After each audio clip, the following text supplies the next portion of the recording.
All right, we're live here at the station of decapitation without your head. I'm Nasty Neal. And I am Annabelle Lecter. We're joined by the fine people here of Wake Not the Dead. We have Matt Stuertz. What's up? Hello, welcome back. Thank you for David having me. Pitt. Hello. Hello. And Jackie Kelly. Hello. Hello. So, all right. So, give us an idea of Wake Not the Dead. What is that about? Besides a very cool name. Wake Not the Dead. It's about a filmmaker making a movie about a vampire. Vampire has no idea the movie's being made. And as you probably can expect, since it's a horror film, and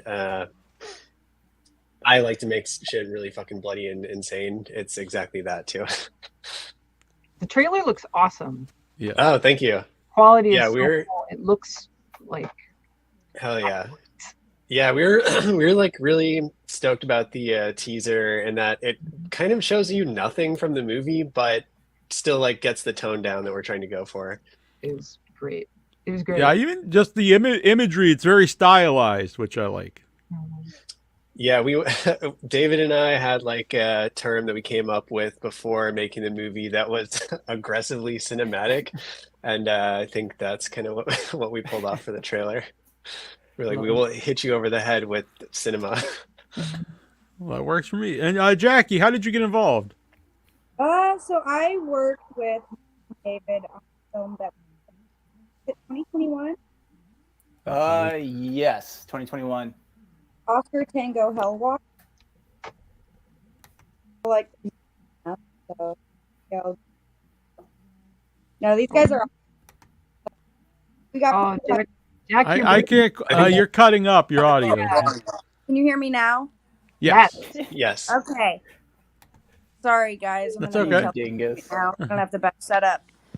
Yeah, I met them on a shoot for Oscar Tango Hellwater a couple years ago, and I had a lot of fun working with both of them. And then when Matt sent me the script for this, I was like, it was just so awesome. And I've personally never played a character like this before, so I was just so excited to come on board. I love it. I'm having a blast shooting it.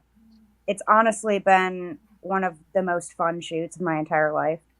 Like, everyone's just laughing their asses off the whole time making it. It's so fun. It's so bloody. So So love zooted. so zooted.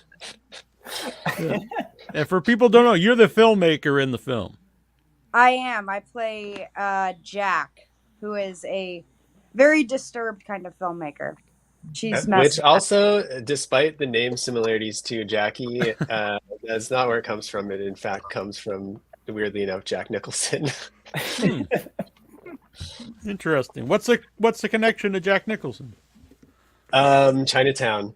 Oh, okay. So not that Jack is anything like Jack Nicholson from Chinatown, but there's like an early version of the movie where Jack was like more of a like a PI kind of character, and then I was like, no, it sucks, doesn't work, but the name stuck, and I liked it.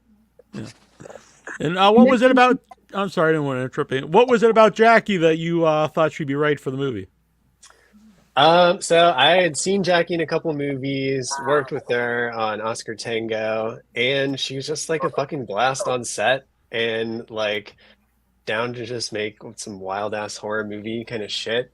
So that's kind of both the reason why I wanted to work with her and why I wanted to make this character kind of so different from stuff that she's usually done. Because I'm just like, well, I've hung out with her on set. She's fun as hell. So like, let's have like her usual stuff's great, but it's like, as she was saying, it's very different. Where it's like usually a lot more serious and like more dramatic kind of stuff. And so I was like, let's like experience the fun side of Jackie and like just kind of have her go ape shit in a movie. And David, you and Matt have been working together for a while. Yeah, about like 6-7 years now, Stuertz. Something like that, yeah. Yeah, we met in a very fun way. A very Missouri way, too. Yeah, very Missouri way. Like, shotguns are involved, backwoods are involved. Yeah, trucks are involved, and exploding heads. With or without films, because those are very different. I mean, honestly, it'd be pretty Missouri either way, but this one Yeah. was involving my last film. So, But yeah, it was a fun time. yeah, when did that all start? Like, what project?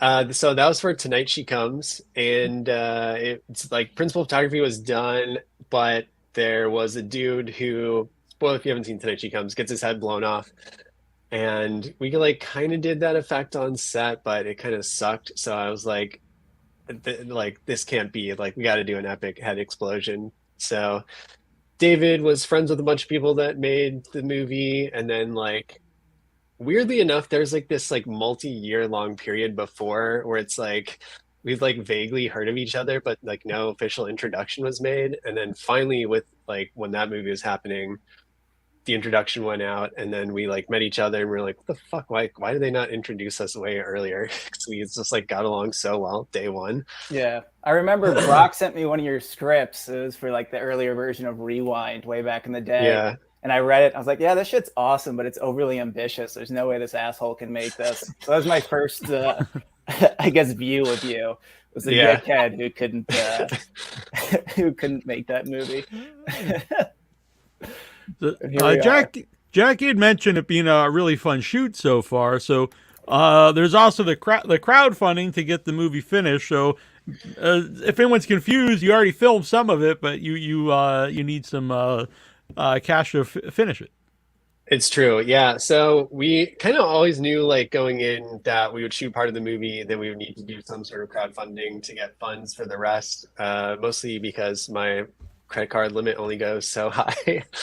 But I don't know. We kind of like thought it might be a better way to, instead of just doing a crowdfunding right from the beginning, shoot something, have something cool to show off. So it's not just like, you know, just a crowdfund type of deal, but you have no idea what the movie's going to end up looking like. So at least this way, it's like we have like a whole bunch of cool footage cut together. So we cut like a sweet teaser and all that for it. And then now raising funds to finish the movie, which there's probably about 50% left to shoot. And I'm super stoked with what we've gotten so far. And also round two is kind of like a lot of even crazier stuff. And it's like, it's already gotten very, very bloody to the point that it made the sound on a couple days completely unusable because there's so much blood on the ground that we're like walking around and like I'm like there with the camera and it's just like but like we kind of like it was to be expected. But so we're like taking that level of blood and then just like going up like 100 times for part two. That floor was so bloody that I lost the soles of my shoes. Yeah, David's going like shoes, kicks. the shoes fall apart, then he's like going just bare feet. It's like cardboard taped onto the feet. Like an Eskimo. You lost your shoes. I don't know if you should put your skin in. It was a bad idea, but they're smooth now. Constant waxing. I think this is a good selling point for the movie. So much blood, we lost our shoes. Yeah. The floor is just getting ripped apart too, and it's like, oh shit. So Jackie said you had a lot of fun on the set, and it's a different kind of movie you normally make. You normally more dramatic. So talk to us about the tone of the movie. Is it a horror comedy? Or is it just a fun bloodbath? How is it different? Can't hear you at all now, Jackie. Classic Jackie. Too much blood on the set. Still, Speak up, young blood. The phone has been blasted with blood. No, it doesn't recognize Chicago accents, Jackie. I don't know what to do. There you are. Did you hear yourself? It's coming back now. Yeah. Are we there? There you Yeah. are. Yes. Okay, I'm sorry, guys. That's okay. So you wanted to talk about the tone of the movie? Dude, I don't even know how to describe. I feel like you just have to watch a Matt Stuertz movie. It's very me for people that know me. It's a very really me kind of movie. It's very crass, but funny and violent and just absurd, honestly. I can't even describe the humor because I've never been a part of a movie with this type of humor, and I've never really seen a movie with this type of humor. So, God, that's a surprisingly difficult question. I think you just have to see it to understand it. Back me up. Yeah, I feel like so I feel like my like taste in comedy, it's kind of a weird one to where like I both like and hate extremely ridiculous kind of stuff. So it's like a very like fine balance of that to sort of like meet with like realistic and totally fucking insane, not realistic at all. That like has to like converge together on this like weird line of things where I like it. And so that I think is what this movie is. But it's like kind of like going as absurd as you could possibly go while also playing it dead serious. So it's like characters are doing totally fucking bizarre shit, but like it should be really funny to the audience, hopefully, but it's definitely not funny to them. And like the only way it's funny to them is if they're just being a fucking asshole. So like like they're kind of just like not in on the joke that what's happening is funny for the most part, I would say. I'm thinking of, and this could be so far not it, Dead Alive. Yeah. Hell yeah. 100%. Dead Alive is Yeah. definitely a tone that we're going for. There's like a moment that I was like super proud of when David was just like, this shit's feeling like an early Peter Jackson film. And I was like, yes, yes, that is very good to hear. Very cool. Nice. All right. Yeah, that's very exciting. And my Sydney is also in the movie. How does she get involved? Did you work with her previously? Yeah, so Mia couldn't be here today, but she's in the movie, and we just kind of found her on a casting call, and then she just fucking nailed the audition, and it was kind of like I had this vision of what that character should be, and we were like, fuck yes, that's it. So pretty easy on those, like in that aspect. And it's kind of funny because like a thing that I say in like the crowdfunding video, which I would recommend you go check out to anyone that's watching. Definitely, yeah. But is WakeNotTheDead.com is the easiest way to find it. Yeah. WakeNotTheDead.com. But there was a moment where Mike Epstein, who you guys know, like we had just finished filming something, and he's just like, everyone in this movie is a fucking psychopath. And like, I'm just like, hell yeah, they are. But like all in very different kind of ways. Like Jackie is just going like gleefully fucking insane. Mia's like playing it in such a totally different way where it's kind of like equally psychotic, but like could not be more of a different kind of character.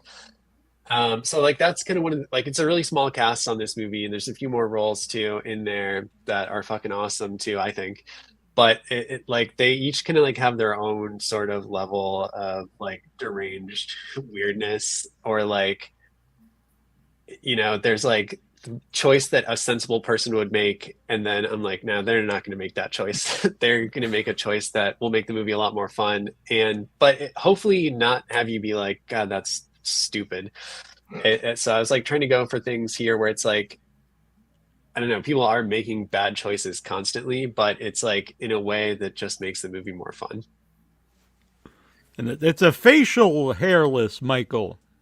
Yeah, very strange. Yeah, it was funny to They see. shaved his beard, and then they actually kept it. The makeup team, and they that put could it be a back good together, perk. and they put it over his prosthetic. Get Michael's beard. It's awesome. Yeah, we should sell that.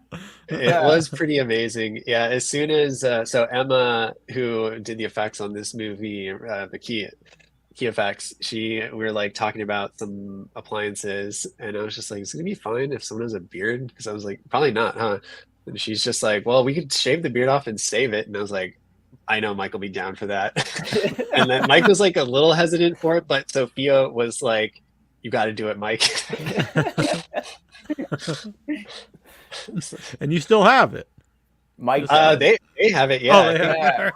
Yeah, that it's like freeze dried in hairspray, right? It's pretty amazing. That'll be one of the bonuses on the Blu-ray too, is they got footage of the beard removal, and it's pretty awesome. I thought each one would come with like one hair from the Maybe that too. Like a vial. Yeah, it's that's like a good idea. there's no blood necessarily in the mix of like the Blu-ray, but there is a piece of hair that's been melted down. Jackie, now did you lose any shoes in this blood-soaked hair. floor I or didn't. hair? No, I didn't lose anything miraculously. I'm Your fully dignity, intact. maybe. Just your mind. Just my mind is gone. But it wasn't there to begin with. That's why I'm working with these guys. So I did find out shoe-wise for Jackie that her character shoes in the movie, they do not wash. Like if you try and wash them and they're full of blood, they just turn pink. So there's now a No. very collectible pink version of Jackie's shoes that I tried to see if we could get the blood out of, and then all the rest we've got like clean. There's a whole bunch of shoes. So there's like clean shoes, slightly bloody shoes, pink shoes, very bloody shoes. And you know, maybe if you want a pink pair of Jack shoes, maybe that could be a perk too. do you want to talk about some of the perks that people can get? Yeah.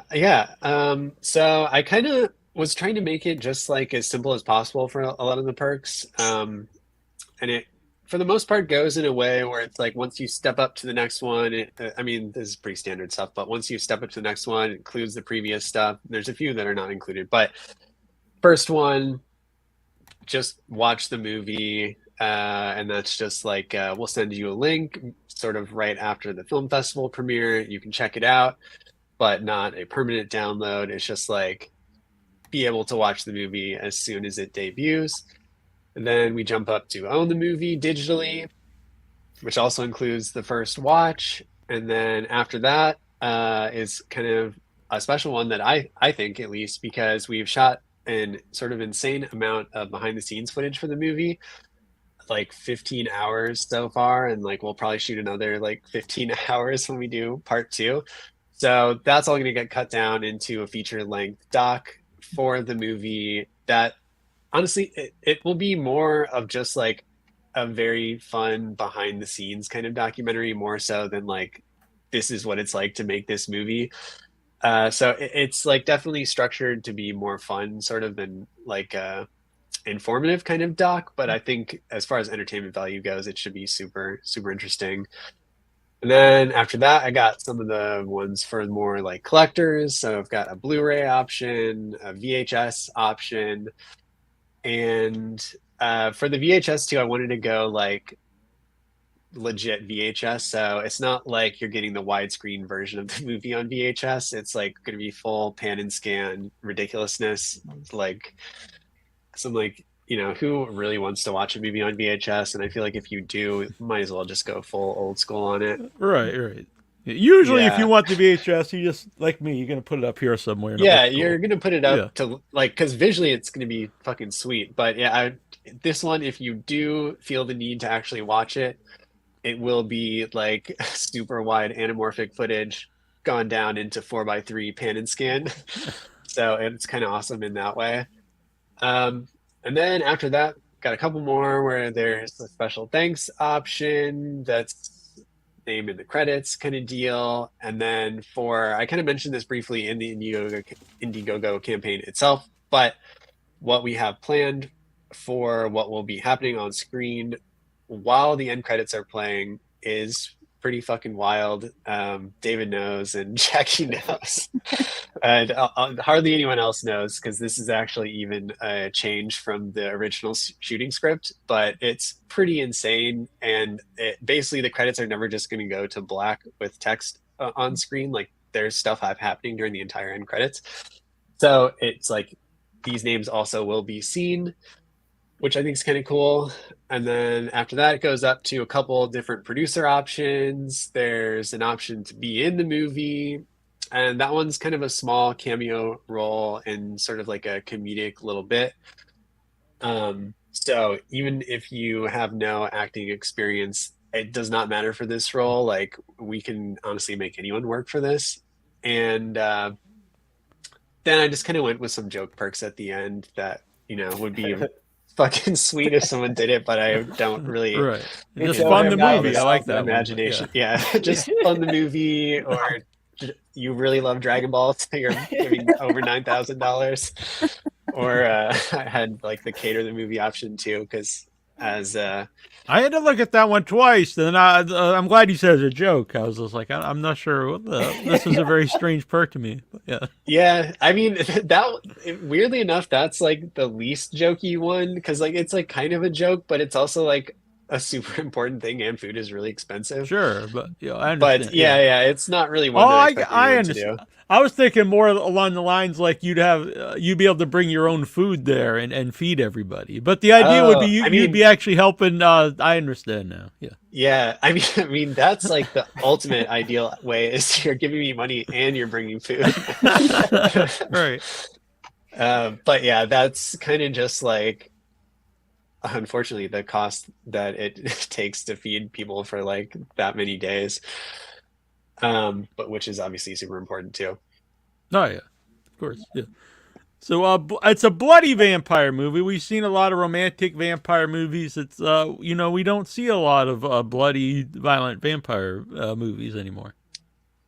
Yeah, this one is probably about as unromantic of a vampire movie as you could have. There's zero romance in this movie. In fact, there's a lot of like hatred and joy at being an asshole. Not to laugh at hatred, but but there's really no.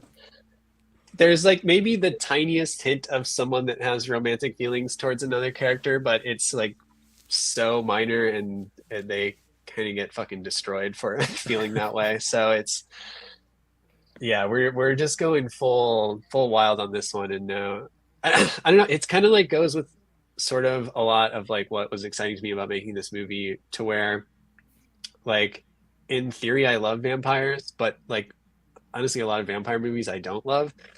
There's a few that I think are great, but it's like I just kind of took like, what do I like about a vampire, and then let me take that and then let me just make up a bunch of stuff too. So like these vampires are a little bit different than what you'd normally expect from a vampire movie, which I thought was fun too. So it's just like you don't kind of know exactly what you're getting into from the beginning of like, okay, a vampire is like this. Yeah, you know all the rules already. In fact, there are some vampire rules in this movie that I was like, this is a thing that vampires can do.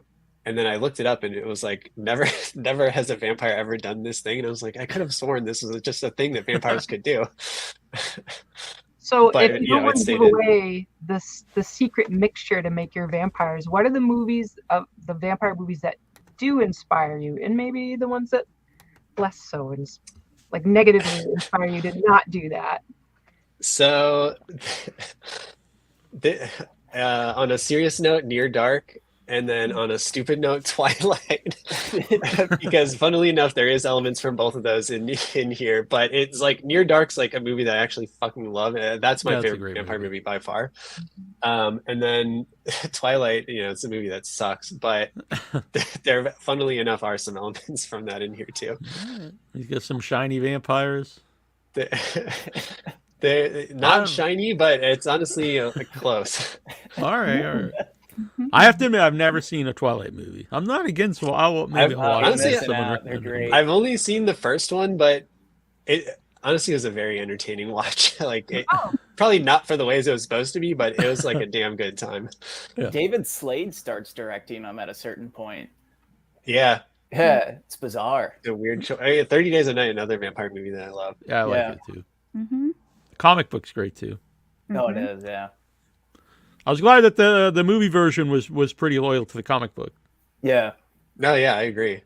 And that was the first real violent vampire movie at that time in a long time when that came out. Yeah, and you had teen heartthrob Josh Hartnett. He rules, man. Yeah, love Josh Hartnett. He's awesome. Everybody does. Jackie, do you have a favorite vampire movie? The ones that I'm really into are actually a bit more serious. Like I like Let the Right One In quite a bit. Yeah, that's great. Like I also love that. Habit a lot. I love Habit as well. Yeah, and those are like a totally different tonally than what we're doing. But Yeah, I mean, I feel like there's a lot of elements I really enjoy from vampire movies, and then some that I don't like so much. So I liked what Matt did with this one, where like some of it stayed true to the lore, and other shit I was just like, wait, what? Like I had to like research vampires because like you were saying, Matt, like my brain was like, is that like fucking vampires or werewolves? Silver bullets and Yeah. There's I guess another thing that was I've been wanting to make a vampire movie for a really long time, and I kind of just could never figure like I had like a bunch of really good ideas for the start of a vampire movie, and then I was like, From Dusk Till Dawn is fucking awesome too. Movie rolls. Yeah. So I don't know, like I always had like this would be a cool way to start a vampire movie, and then I was like, but where does it go after that? And so I feel like for this one, it was like, I don't know, I kind of wanted to just get like the ultimate vampire to where it's like of like what I see a vampire in my mind. They're just like a fucking unstoppable force of nature. And so I feel like a lot of ways it's like you know, they seem like that for a little bit, but then it's just like, you take them down with a silver bullet or something, or it's like in Blade, which I love the Blade movies too, but it's like the vampires are pathetic in those movies. Like he's just like doing his little whip, and then it's just like they're just exploding into dust. So that's like kind of, it's just like I don't know, I like a monster that's just like overpowered to an insane level. So that's kind of another element that I put into this movie too, to where it's like if not for like some very specific things that may be holding them back, like nothing could stop them. This is a kind of off-topic question, but I want your take on this. Annabelle and I go to a horror movie marathon every Halloween. It's midnight till noon the next day, and they always have a theme. And the last theme was vampire movies, and one of the movies they showed was The Descent. And the guy who runs it, I think his idea is that it's like a vampire movie if you like strip away all the supernatural elements of a vampire, which I think is an interesting take. I don't necessarily agree, but I do think it's interesting. So what would your take be on The Descent being a vampire movie? I don't agree with it. I think it's mutants. Yeah, I agree with Jackie. Man, that's a great picture. It is a great movie. I love The Descent. Don't think I've ever thought of it as a vampire movie. I mean, like I wouldn't be disappointed if I was going to the marathon. And I still like. Oh yeah, no, it's a great movie to watch on the big screen, 35 millimeter. Yeah. But I don't know. I feel like for a vampire movie, it's like it's got to be mentioned that you're a vampire in the movie. It's like kind of like a Christmas movie or something, where it's like if it's just set at Christmas, like not really a Christmas movie, but if it's like about Christmas, then it is a Christmas movie. Well, it's so like I feel like that's how like if we're looking at that as a vampire movie, why? Because they're in the dark. Mm-hmm. Yeah, like, they eat people, they don't like drain blood. It doesn't seem very vampire to me. It's great, but it was a great movie. And if Mark, I like the thought that he's trying to think out of the box, but I've never really agreed either. But I just like that he at least was trying to think of something different. Yeah, David, what about you and your vampire movie loves or less than loves? I got bad taste. I mean, Jackie knows this. I like movies like Basketball. Basketball. Basketball is your favorite. Annabelle and I just saw. Annabelle and I just went to see Cannibal the Musical. Oh, that's one of my favorites. Nice. Anything Trey and Matt do, I love. Yeah, it was. Where'd you see Cannibal the Musical at?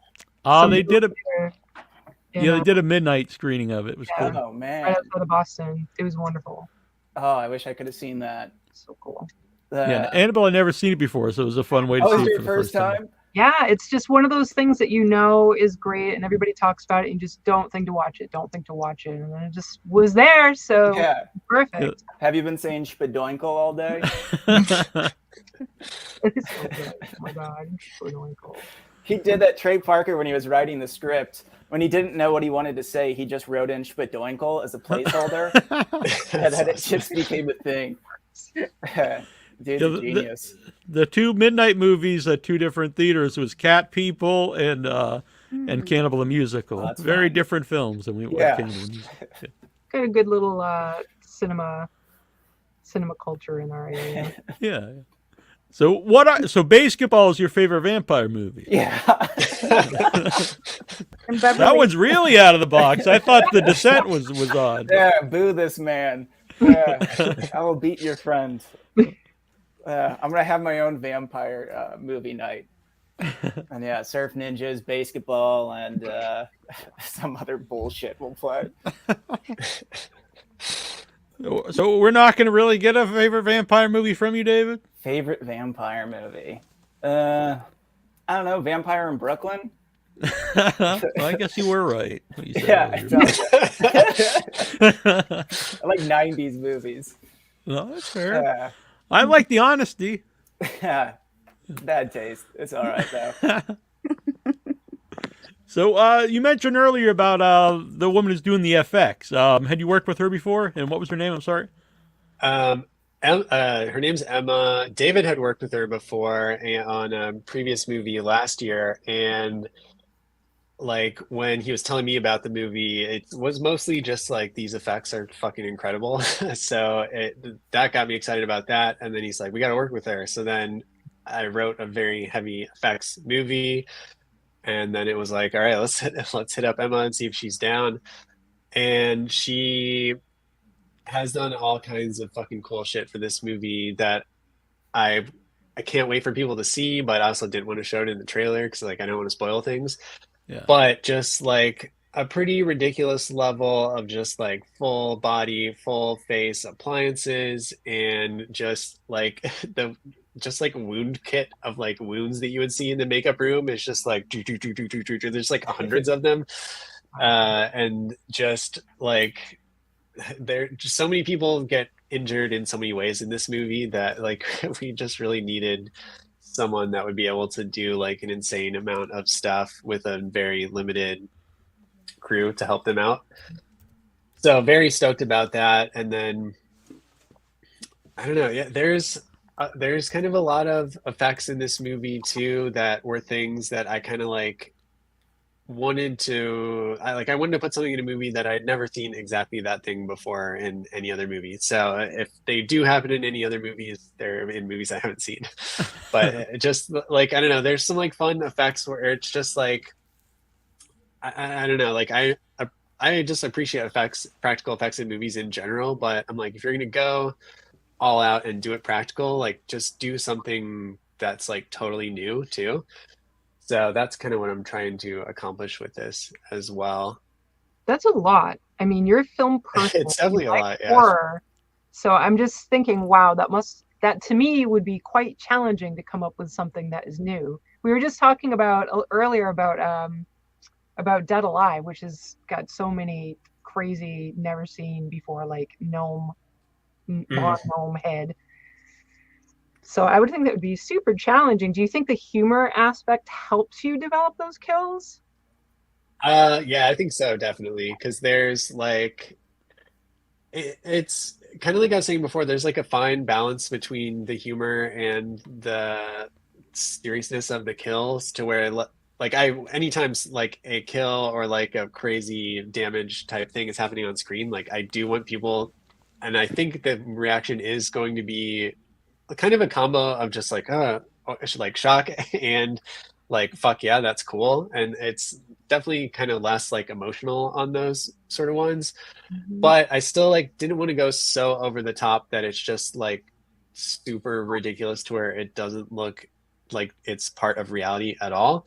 Mm-hmm. So that's kind of like I don't know, I kind of like to have like entertainingly not too serious kill that also looks pretty realistic. So that like that's kind of like where I like to go on those as well. And then it's even too, it's like there's something there too where it's like it's not like the whole kill or the whole effect is something you've never seen before, but it's like you've never seen it go quite exactly this way. So it's like usually if you would see like a certain kind of like knife slice going one way on a body part, it's like well, but we've never seen it go like a different way, so let's try it like that.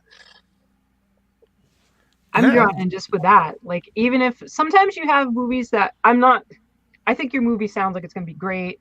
All the things you're saying, sounds like my style of horror with the comedy element. But I would just watch it, even if I wasn't into vampire movies. I would watch it to just see what are these kills going to be. I'm Hell yeah. fascinated. That is what I like to hear for sure. Yeah. And you mentioned it in the Indiegogo campaign about it being 85 minutes, not 2.5 hours. And I think that kind of movie, I won't mention other movies that have come out the last couple of years, but the 85 minutes is a good red time for that because it's really fun to watch all that. But once you go 2.5 hours of that, you get desensitized to it, and it's not really even that shocking or fun anymore. That's like really not me like trying to shit on any movie in particular, but it's just like the way I feel about movies in general. It's like I don't know what has happened in the last couple of years where it's like no one knows how to edit anymore, and like every movie is just so long. And like give me like The Hateful Eight or like Once Upon a Time in Hollywood. Yeah. Love if it. it warrants being that long. Right. But yeah, so much stuff. I'm like, I would fucking love this movie if it was like 30 minutes shorter, and like I kind of just thought it was okay. So that's kind of definitely what I'm trying to go for on this one too. Is just like make every one of those minutes worthy of the runtime, and then it's like you leave and you're like, that was sweet. I want to see more of this, and not just like it was cool, but like kind of dragged in parts. So yeah, that's. I got a few scripts that I hope to make someday that are like insanely long and that probably would be that long. But in general, I pretty much want to keep all of my stuff to like that under 90-minute mark. And just, I don't know. It's like, I don't want to waste people's time. Jackie, had you ever worked with so much effects before? Yeah, I have. It's hard to say because we haven't finished shooting the movie. Right. A lot left to come, but yeah, I'm definitely not a stranger to heavy prosthetics and heavy special effects. But yeah, we will all definitely be sufficiently coated in blood throughout this film. So that could go on the poster. Yeah. David, are you a horror fan? Every character gets very, very bloody. I'm a big horror fan, but I like horror comedies. Yeah. Well, what are some of your favorite horror comedies? They don't have to be vampire related. Okay, good. Yeah, I am not a vampire guy. All right, fair enough. Yeah, unless Stuertz is writing it. I like Peter Jackson movies. Oh, very like good. I love Dead Alive. I like Meet the Feebles. Trying to think of other good horror comedies. Does Meet the Feebles count as a horror movie? Kind of, yeah. It's fucking weird, man. Right? It's weird, yeah. It's like a cult movie. That seems like a lot of times the crazy cult movies sort of blend. Yeah, like an underground movie. Yeah. Yeah. I don't know. This is why you should come to my film festival where I show horror films. Mm-hmm. That's a callback to earlier. Like baseball, yeah. Stuertz is paying attention. Good man. It's me. Who this man? Meet the Feebles and then basketball. And yeah, Half all the horror I classics. Half Baked is a perfect Yeah. Night at the Roxbury. Huh? Night at the Roxbury. Oh, Night at the Roxbury. Did you just grab my ass? I know your tricks. We watched Night at the Roxbury as the last thing we did in LA before Jackie went back to St. Louis, right? It was, After we we wrapped, watched it the and then first slowly. run. I think you like made it all the way through. So I like fell asleep on the floor halfway through. Like Danny got like partially through it.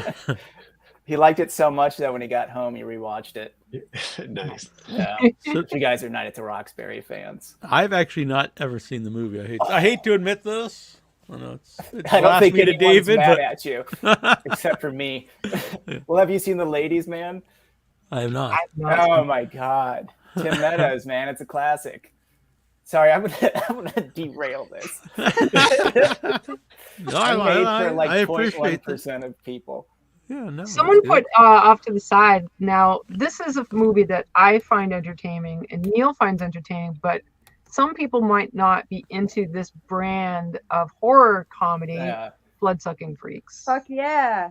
I like this guy. I wanted to see it, but I never saw it. It's crazy. It's so... Yeah, it's a great movie, and So they made a Joel Reed documentary a few years ago, and I'm in this documentary, and we were watching it at a festival, and my friend I was with, Jason, he just started dying laughing when they showed me, because everyone else is talking about how horrible the movie is, and like it's, it's just, and almost saying he's like a terrible person for making it. And then I was like, oh, I think it's really fun and kind of lighthearted, really. And my friend Jason's just like, you look like a total maniac, like in this. But it is, I don't think it's obviously crazy, but it's not a mean-spirited movie. It's just a ridiculous exploitation movie that's probably is like, in a way, Meet the Feebles level of bizarre. No puppets. I feel like there's like a lot of super ridiculous. I mean, I haven't seen it, so I could be talking out of my ass, but I feel like there's a lot of movies that are like super ridiculous that people have this like weird hatred for and like act like they're really serious, but they're like, I watch it and I'm like, this movie's fucking funny. And it's like, it's ridiculous. And like, I'm talking about films like a Serbian film where I'm like, I cannot believe, like, I don't, it like blows my mind when people are like offended by that movie, because I'm like, it's so over the top and ridiculous. It's hilarious. Like, it's just a funny movie because it's like so out of control. I appreciate it right now, because it is that's something that if you say it, with the horror community is quite diverse, and there are people who get, like you said, very offended, and it's like I don't want to tell people I like a Serbian film because then they'll think bad things about me, and then it's a really strange world out there right now, depending on what you like for horror films. And Bloodsucking Freaks, Serbian film, there's some other ones, Human Centipede, that are really, really, really crazy.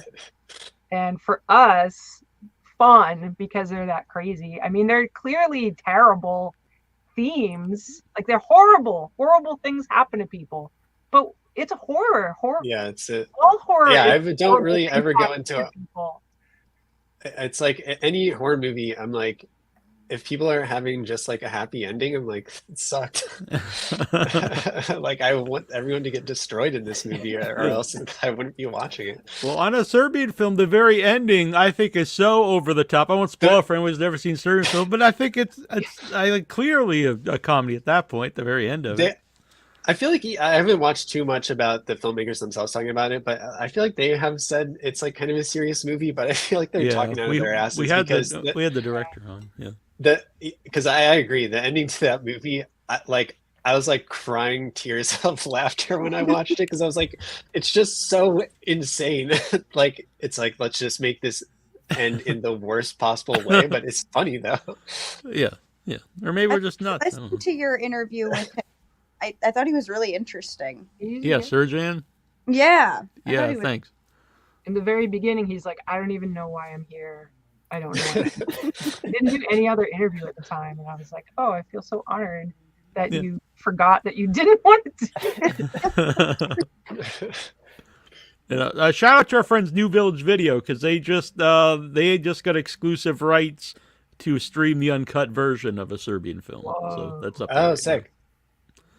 So, speaking of, you mentioned festivals, those things. So once the movie's done, what are the plans to do with it? Definitely hope to go the festival. I mean, well, for sure we're going to be going the festival route. I know the three of us have all had films at festivals before, and we've been at some cool fucking places. And then, of course, there's a couple places we haven't played that we would love to show this one at. So yeah, basically festival route, and then would love to go, like, I mean, this is definitely a movie that I think plays pretty great with an audience. So like, as much as I can get this into an audience setting, the better. So if we could do some kind of, even if it's like super limited, some kind of theatrical thing, that would be awesome. And like, that's kind of like the ideal plan for me, is like, like a Terrifier 2 sort of kind of thing, where it's like you get the streaming and the theatrical kind of like right at the same time. And it's just like people to have options. It's like, if you don't want to go to the theater and see it, that you got that option. If you want to like see it with the crowd, you've got that option. So not necessarily the easiest thing to do, but that's kind of But ideally what I would horror love and to see. comedy are the two best things to watch with an audience because people can like interact, and then when you kind of combine the two, and it sounds like something that would be fun to watch with people. And whatever people think of Terrifier 2, I do think it definitely helped independent horror movies get a better chance of getting theatrical release. Mhm. Oh, totally. And I feel like even just like a lot of the like low-ish budget horror movies that have been coming to theaters lately and doing really well, Yeah, like that's the like regardless of whether or not you even like those movies, I'm like, fuck yeah, that's awesome because it's just cool. It just shows that like a lot of people are like, I don't care that this is a low budget movie. I still want to see it in theaters. yeah, like the Blood and Honey, the Winnie the Pooh movie. Like, do I think it was a great movie? Not really, but it was cool that it was at the theater and it got a Yeah. release, and it did fairly well. And like now they're making a second one, I guess, with a bigger budget, and not even just crazy stuff. There's like NS Men has a theatrical release, and Skinamarink and all these things. So. Speaking of Skinamarink, it seems like David is in Skinamarink right now. I haven't seen it. So I don't know what that means. You're just like frozen on screen. It's awesome. Yeah. Oh, In no. my mouth like a puppet. I thought you were gonna say it seemed like I'm just a shot of a door. It's just in this YouTube video. Yeah, you are kind of more exciting than Skinamarink, I'll say. Okay, good. Thank God. Hey, I'm a ring. Well, you got bad no, taste it's too, fine. Jackie. I loved it. I know you did. I appreciate that you loved it, but where can you see your previous movies? Just dramatic. Previous movies for me, pretty much anywhere that movies are streaming. You can see them for free, I think, on Amazon and like Tubi for sure, and like Vudu, and then like iTunes and all that kind of shit too. But Tonight She Comes and Rewind are those movies, and Rewind is spelled RWD, which is a decision that I regret to this day because no one knows how to pronounce it. What do they say?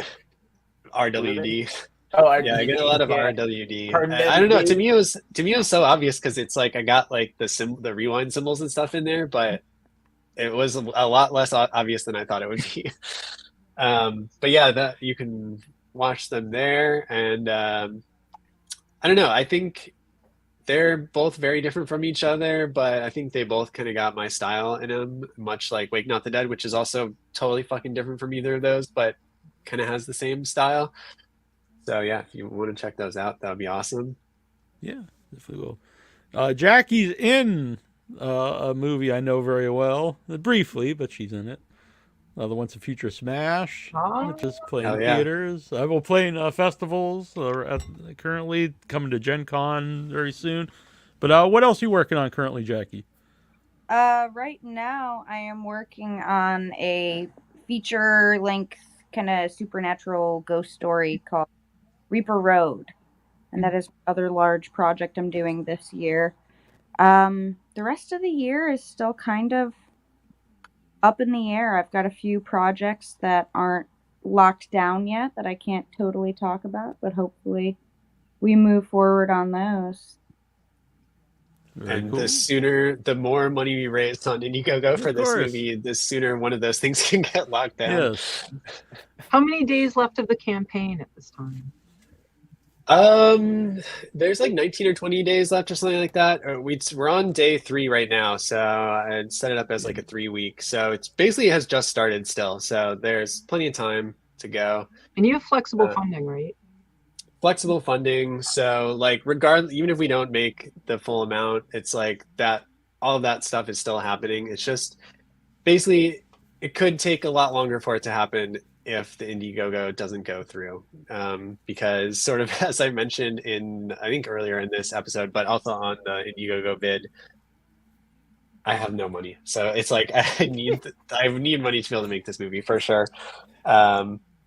So it's like I might have to like fucking rob a bank or something if the Indiegogo doesn't go through. And then once I get out of jail, if I might manage to stash that money somewhere, then we can finish the movie. Right. Well, even though that's a great story, I think the better route is for people to donate to the campaign here. I don't know. I want to see Matt rob this bank. Great style. David, oh, there you go. You're moving a little bit. A little. My back. Yeah. You know what's funny is I just purposely froze myself. I'm a ventriloquist. So, David, you're. Wow. It's at least you like have a nice smile. Yeah, it's or it was like kind of creepy, honestly. Good. That's awesome. Yeah, my last interview with David, Howard Thornton, Art the Clown, I froze like as soon as the interview started. Yeah. And so I'm just this stationary figure the whole interview is kind of annoying. There's just this without your head just hates David's maybe. That is the thing. Anytime we'll David's never involved, book anywhere. someone is getting frozen. Yeah. I like you, David, though. It's just the site doesn't. It's fine. I'm used to it. Yeah, but thank you. Yeah. So a lot of people we know are involved. We mentioned Michael Epstein. Very cool. Oh guy. yeah, Mike and Sophia of Once and Future Smash fame, Sophia and also Cassiola. I worked on that movie as well, but taking. I have a not very even considering interesting that, picture I of you. Fucking love that movie. Yeah. I have a great picture yeah. of you. When we're Oh yeah, doing the one Once of and Future like Pet. the greatest behind the scenes photo of all time. Yeah. I took this picture and I sent it to my brother. I was like, I don't know what I'm doing with my life right now. And I sent this picture. And what was this picture? For those who don't know what the I'll hell pull you're it up talking here. about? So we're filming a very famous scene for people who've seen it with Bill Whedon. And the whole layout's very interesting. You got AJ Cutler is just kind of laying flat on the ground. You don't see him in the back.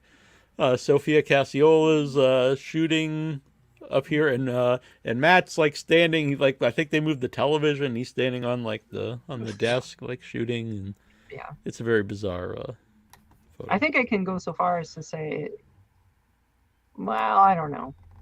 Bill Whedon is admiring himself. Yeah, he's like, he's. The, And who that wouldn't? scene- Bill Whedon deserves to. Yeah. I mean, that scene got a fucking huge reaction too at the LA screening. It was awesome. Like I didn't know what to expect because I was filming a close up on that on his face. So I had not seen the full picture of what was going on, and it was fucking awesome. So Those good. reaction, that could mean so many things. It could be like, oh, it could be laughter, tears. It's Oh my definitely god! it was definitely it's- a funny moment for sure. Look at you up on the stand. That's amazing. Yeah. Oh my goodness, Bill. AJ's hiding down here. Committed to his craft. I'll give the background to that. So I believe both you and Sophia. I know both you and Sophia didn't get the actual shot because I don't think it was scripted for Bill to be. People knew ahead of time. He didn't just do it like willy nilly, but they didn't know he was going to do it right then. And so when you shot it, it's just like from the chest up. And then we're like, Yeah. "Oh, did you get that shot, Sophia?" And we're like, "What do you mean?" And Yeah, I so think we had Sophia was like, "Yeah, I got it," and then Mike was like, Mike, having seen the full vision of the shot and what was happening, was like, "I don't think you got it. I think we got to shoot another one." Oh my goodness. But yeah, it's so fucking funny. Bill's awesome. yeah. He is. He's both him and Michael St. Michael's. They're just Yeah, They're they're very different. what a Oh. strange combo to be around, but so fucking funny. Jackie, have you seen Once a Future Smash? I know you're in it, but I don't know Not if you- yet. Oh, I'm sorry for the spoiler here. No, you're good. It looks like, I mean, from the trailer, it looks like there's a whole lot going on. There so. is, yes. No, it looks awesome though. I was really excited when I saw the trailer, and I know it sounds like I'm in it for like 5 seconds, but I'm happy to be because it looks really different. Yes, yeah, it's very fun. I was glad that you're in it. Thank you for being in it. But yeah, it's a good time. But Wake Not the Dead, I'm really excited to see. Yeah, it looks Wake Not the Dead. Hell yeah, thank you. Yeah. And then once again, wakenotthedead.com will take you over to the Indiegogo page. And definitely if you like, I think the Indiegogo vid's cool and I would recommend watching everything, but I've also got the teaser trailer link right below. So if you don't feel like sitting through 6 minutes of an Indiegogo video and you just want to watch the teaser trailer for the movie, because just go ahead and do that. And then I don't know, yeah, if you like what you see and have some funds to contribute, that would be fucking amazing. Is $1 acceptable? I think, yeah, I believe so. I think you can go all the way to the bottom of the Indiegogo and then put any amount. $1 may be the smallest one. I don't know if you do like 1 penny, but uh, but yeah, I think you. Here's my penny. I mean, it would be if I saw 1 cent contributor, I'd be like, it's kind of hilarious. But yeah, I believe if you scroll all the way to the bottom, then you can just put in whatever amount you want.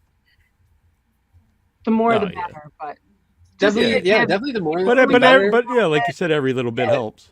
Yeah, and it's like, I mean, in the ideal world for me, it's like even if you could share the campaign, that would be amazing. Or if like if you know someone that might be interested and can send it their way, that would be great. Because like I feel like the ideal world for me is like a bunch of people contribute and like no one has to do like a high dollar amount kind of thing. Because it's like I really just want a bunch of people to be able to see this movie.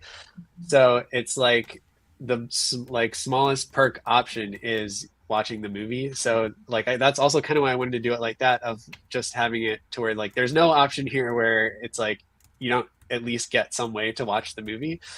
I do like 'Cause that. I think that's yeah, important, honestly, to the people who do crowdfunding. People contribute. They support your movie and they want to see it. And a lot yeah, of times exactly. things go to festivals, and many people can't access festivals, so it's just out there until who knows. Yeah, that's like why like it's like the $25 option is like this movie plays at a festival and then like the next day you can watch it for a limited time. But still, you at least got the option to be able to watch it and just via like a secure private link kind of deal. But yeah, it totally like a lot of stuff that I hear about at festivals and I'm like, fuck, I really want to watch this. And but then it's like if it's not playing anywhere close by or I'm like not going to the place, then it could be like years until you get to watch it. And so I don't know, that's like even with film festivals too, it's like anytime I'm at a film festival, it's like they're all they always have like a handful of like bigger movies that they're getting more like promotion stuff for. But I'm like, I don't give a fuck about these movies because I can just go to a theater in like a week and see it, Right. and it will be just as good versus like I don't know, it's like I'm gonna see stuff there that's like there's not really another way to watch it, or like I might not be able to watch it for a while, or like the Yeah. smaller things and like just like the cool discovery kind of shit. Like that's always my favorite movies at a film festival, is that kind of stuff.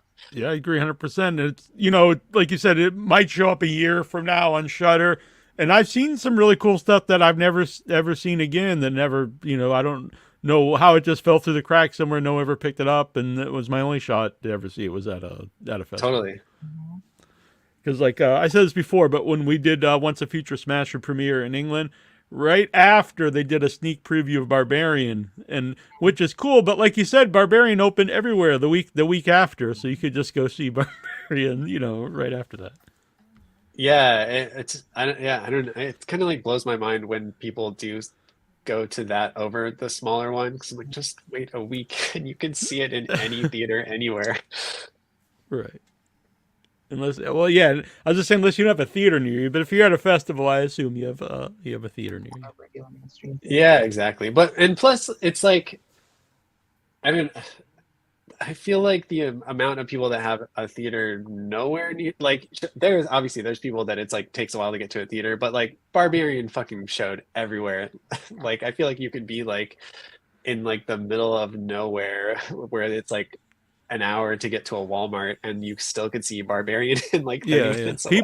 People were leaving our Q&A. They were like, "Oh, we gotta go see Barbarian." We're like, "Oh, we understand," but yeah, like, yeah, no, it's a bummer. Yeah, but the LA screening made up for all of that. That was the best. The LA screening was awesome. Yeah, great reaction. Both movies, fucking sweet. So wakenotthedead.com. I appreciate that you made a site for that, because it's always hard to give out the Indiegogo links if I say them, because it's very long. But wakenotthedead.com will bring you right there. Hell yeah. And help support the movie. I want to see it. And not just because you're all here. I actually want to see it. I'm not just saying this to be nice. That's good to hear too. I would appreciate it if you were just being nice, but I appreciate it way more if you actually want to see it. Yeah. And so, well, you can go there to see what you're up to. How can everyone else follow everybody here? Where can they follow you, Matt? Like, not to your home, but online to see what you're up to. So my address is so basically it's just my name, Matt Stuertz, which is right there on the screen, but just take out the space and then you don't need to capitalize it. And it's just like Instagram.com/that. Same on Facebook, same on Twitter. Same, probably like any social media site that I'm on, it's right there. If you want to know my email, it's that@gmail. So it's basically just my name everywhere. David is go to like basketball fan. Got a like, basketball fan 69, yeah. Now mine's easy. I troll Instagram at David Christopher Pitt. One word. Oh, by the way, I also like that you guys call each other the movies you guys make stupid, which I think is Stupid, yeah. That's yeah. Finally, this is the first fucking full blown stupid film production. So we're definitely making a T-shirt that says "I heart stupid films."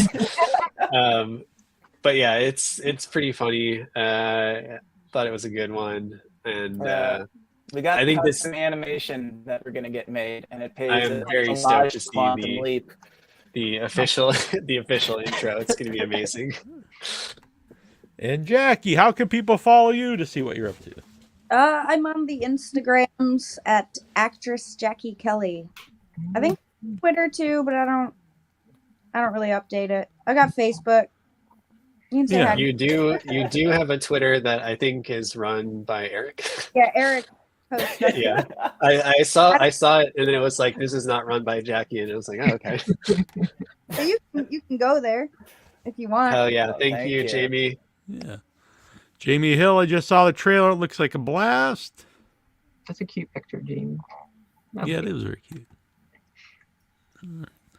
There's other people that are talking. I'm not sure what they're talking about, but we'll pop it up here. Dystopian horror. I don't know what that's in reference to, but horror. Yeah, we're all in favor of that. So, yeah. All right. Well, the website wakenotthedead.com. Go help support it. Oh, Michael Epstein has showed up. I saw you there. I like it. Top Zoot for sure, baby. This movie's going to be top Zoot. He looks like I cannot tell. Is he like Blue Flame? He's zooted. Yeah, that's definitely what's going on. That's just his natural look. That's an unfiltered photo. Himself. Yeah. How many times do you think we've said zoot on set? Too many. Is it always like, the top Zoot? It's like in the thousands for sure. So what is Zoot? I'm thinking Zoot Suit Riot, but I know I'm not correct.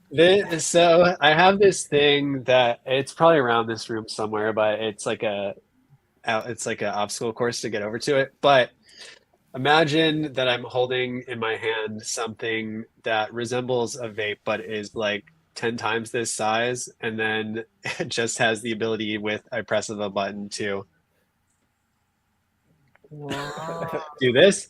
And that's like what we've sort of coined zooting, and there's a lot of zoot, aka that smoke.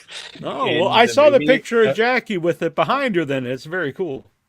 Oh yeah, that was with the zooter. Mike was zooting that one up for sure. But yeah, it's like the coolest fucking portable hazer / fog machine ever. And so like I got it a couple years ago, and like we just use that thing nonstop. And I don't know, it's just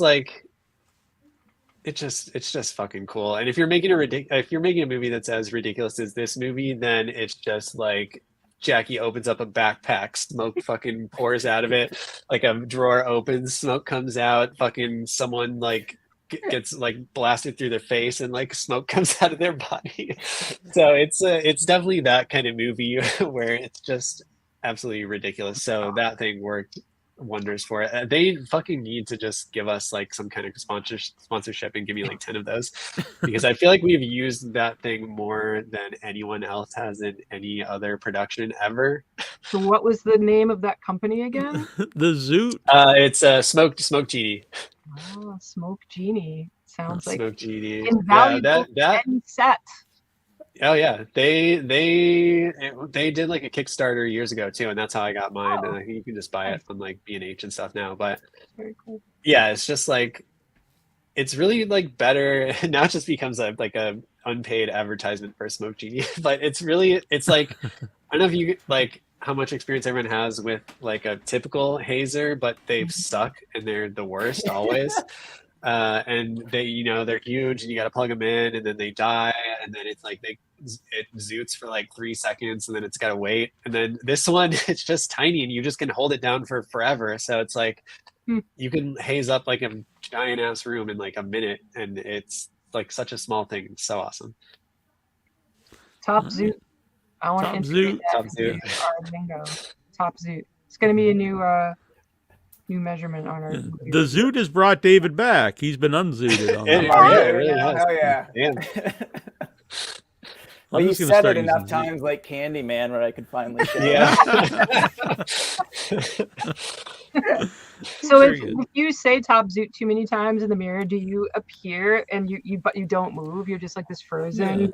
Yeah. Figure that comes towards people. Yeah. I'd be cool with that. I don't know. I think everyone should try it tonight. Just keep saying it and see what happens. See what happens. That may what happened to Michael in that picture with the blue flame out of his head. All right. Well, this has been very fun. Yeah, it's been great. Hell yeah. It's been great. Yeah, we'll do this again sometime.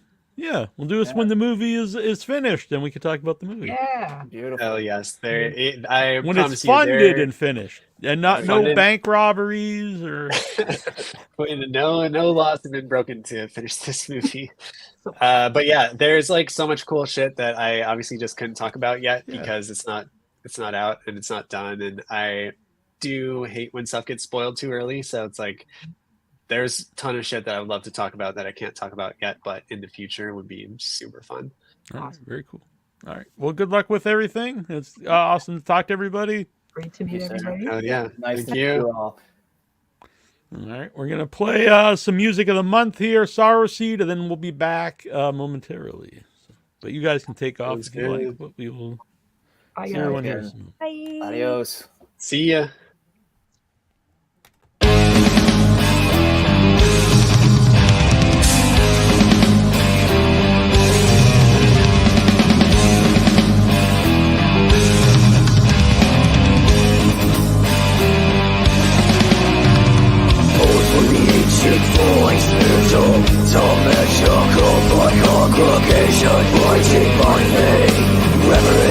Destruction, like mass production, red for mass consumption of our victories. We are the ones to you repress yourself, delusion to satiate. Prophecies was out of the poison in the wishing well. We manifest to end the future asunder. Until they come, seeking answers to their fates of the mercy of the circle. Hopeless, that still they come, laying down their lives, willing to fight for nothing. We are the ones to whom you repress yourself, devotion to satiate. Prophecies walks out of the poison in the wishing well, born into flesh that blood, the beast is at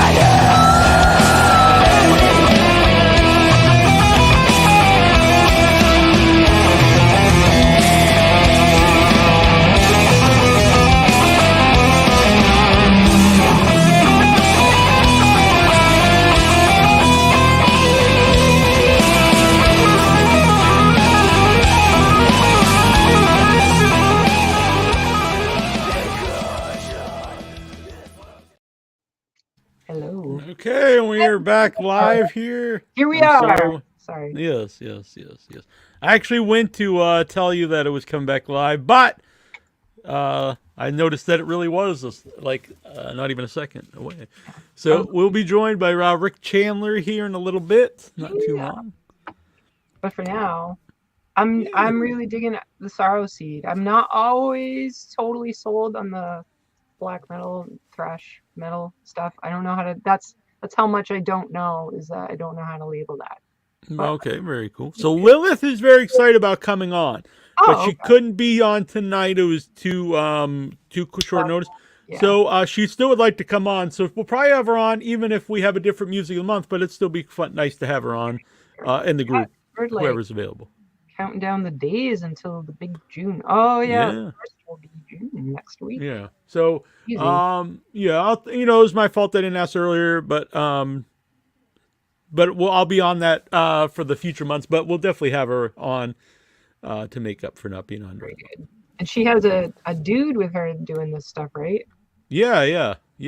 So it's a band, but I see most of the pictures. It's the two of them. So yes, we'll find out all about it. They live in Vegas now, I believe. No kidding. Wow. They were just back, or she was just back anyway, recently in Massachusetts for some stuff. Yeah, they were Providence that I'm aware of, or maybe super south Massachusetts. But I think she was in Providence when I met her. So yeah. So I was going to save this for later, but we have about 15 minutes before Rick, so I might do this now. So a couple weeks ago, we had Severed Limbs, the 13th, and so all the awards are out. And so what is Severed Limbs for the people who don't know in the audience? It is our short, the Without Your Head presents Severed Limbs. It's our short horror movie festival.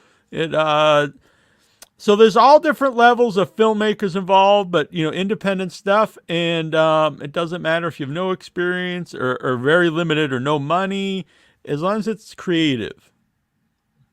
And so it's a free to submit, free to watch film festival. We may have to find a new home for the next one because YouTube was mad, and we now have a warning on our page for nudity.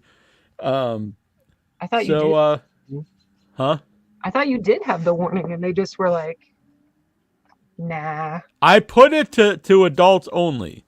Yeah. And they still took it down and said there was nudity. I'm not exactly sure why. So the warning doesn't really mean anything, but if you get another one, it's a strike on the account, and then you get suspended stuff. So if we only did the festival, that's fine, but then we would we wouldn't be able to stream the show and stuff, so we don't want to do that. So in the future one, it's probably going to be on Kick, which the Without Your Head Kick is up.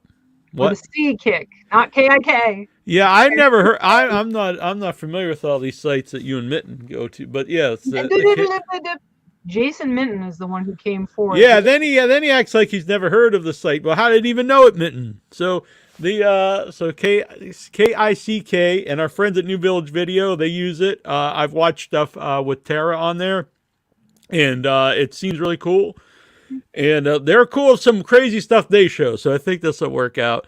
So I made the page. It's Without Your Head on Kick, KICK, like you're kicking a ball or kicking someone in the head. And so go there and subscribe or follow, whatever it is. I'm gonna try to do in June. I'm gonna try to do some music video streaming as like a test run, which I already have made because I was going to do this a couple years ago. And again, YouTube was, no, you can't be showing music videos. And Facebook wouldn't let me do it either. But I have it all made, and people send all these cool music videos, so maybe this will be the home for that, too. But anyway, long story, Kick will be the new home for Severed Limbs. Matt had a super fun time on here. Yes. We love Matt. Matt's a great guy. Met him when we filmed Once and Future Smash. And then very cool seeing him again when we were out in LA. Yeah, it was very And a big shout out to AJ Cutler, who's also involved in the movie. I'm not sure if I even brought him up. AJ. I love AJ. AJ's the best. Yes. I really like AJ. He's a very, very funny guy. Well, Matt's all the best. Yeah, Matt's really cool too. They're nice compliments. All right, so Rick will be joining us here in a moment. So the regular awards are up right now, but I also have two special awards specifically picked out by FX legend Joe Castro. That's pretty who cool. watched all the shorts. He apologizes for getting to a little late. I said, no, it's fine. Because I probably gave him the link a week before. So I know he's a busy man to watch everything, but it doesn't matter. He watched them all and he picked his two. So for Blood and Gore, his pick for the best is It Got Bloody. He says the blood and gore in it was brutal and serious in tone. I appreciated that, especially when she stabbed the man in the eyes with a pair of scissors. Whoa. And then they took a big risk, and it paid off big time by showing the children dead on the floor with the axe wound in the back of the head. Wow. So he's going into... I appreciate he... Man. Yeah, he didn't just like, hey, I like this one. He went into detail with these.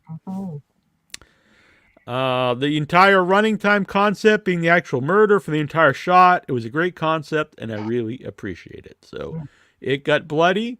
You are the winner of the special Joe Castro Blood and Gore Effects Award. That was, let's see, written and directed by Antonio Rotuno. And makeup and special effects were by Nina Rivera. And I'm very happy about that one. Antonio, I met at Nightmares in Ohio. And he knew me from Severed Limbs. It was the first time someone recognized me, not from the podcast, but from Severed Limbs. So that's great. And that's why he sent the movie in. Which so it's a very nice. Wow. So he knew you before he sent it in. Yeah. That's really rad. Very cool. So very nice. And I know, I didn't influence Joe in this, so I'm happy that he won. Yeah, congratulations to both of you because I mean Joe is amazing, and so I'm sure. I wish I'd seen them. I did not get to see them, but I am sure if he chose you, it is very well deserved. And he also gave out for special effects. He is choosing Wormhole, which is a totally crazy movie. This is really whacked out. I think you'd probably like it. I love that weird creature on the wall that eats him and watch him. And the cinematography and lighting was very well done. And the lead actor and actress did a really good job as well. But I really thought everyone poured their heart and soul into the pieces, and they produced and all did a really good job for sure. There were bits and pieces of every one of them that I really liked. So Wormhole. And that was directed by Sam Salerno and props and effects by George Malonis. So there you go. Wormhole and It Got Bloody. All right. So the next Severed Limbs coming up? So I was so the next one will be the 14th. So I like to have something around Halloween, but it makes it very, very close together if I did one in the summer, then Halloween. So my working idea is to have the next Severed Limbs in the summer and then bring back Bloody Stumps for Halloween, which is a feature film festival. I'm going to limit it to 2 days, and I'm going to have a group of judges to pick a limited, maybe 6 movies, 3 on each day, so Friday and Saturday. So that's a working idea, or I might go with two Severed Limbs back to back. I'll figure that. But the next one will be this summer. Like a June, July, and where could people find out? Because if you're not sure yet, where should they go to? It'll probably be August. Well, there will be a website coming up soon, the Severed Limbs website, which will have all the past. Not a link to all of them because some of them aren't online, but we'll have links to all the ones that are online, and we'll also have the complete rundown of all the shorts that have ever played any Severed Limbs. That's nice. With winners. With all the winners list, so that'll be cool. But for right now, go to facebook.com/group/withoutyourhead horror is probably the best way to stay up with the news. So it would probably be August. Would be 3 months. Maybe if I did it in July and then have the next one in October, we'll figure it out. But I'll open up submissions soon so people can start sending them in.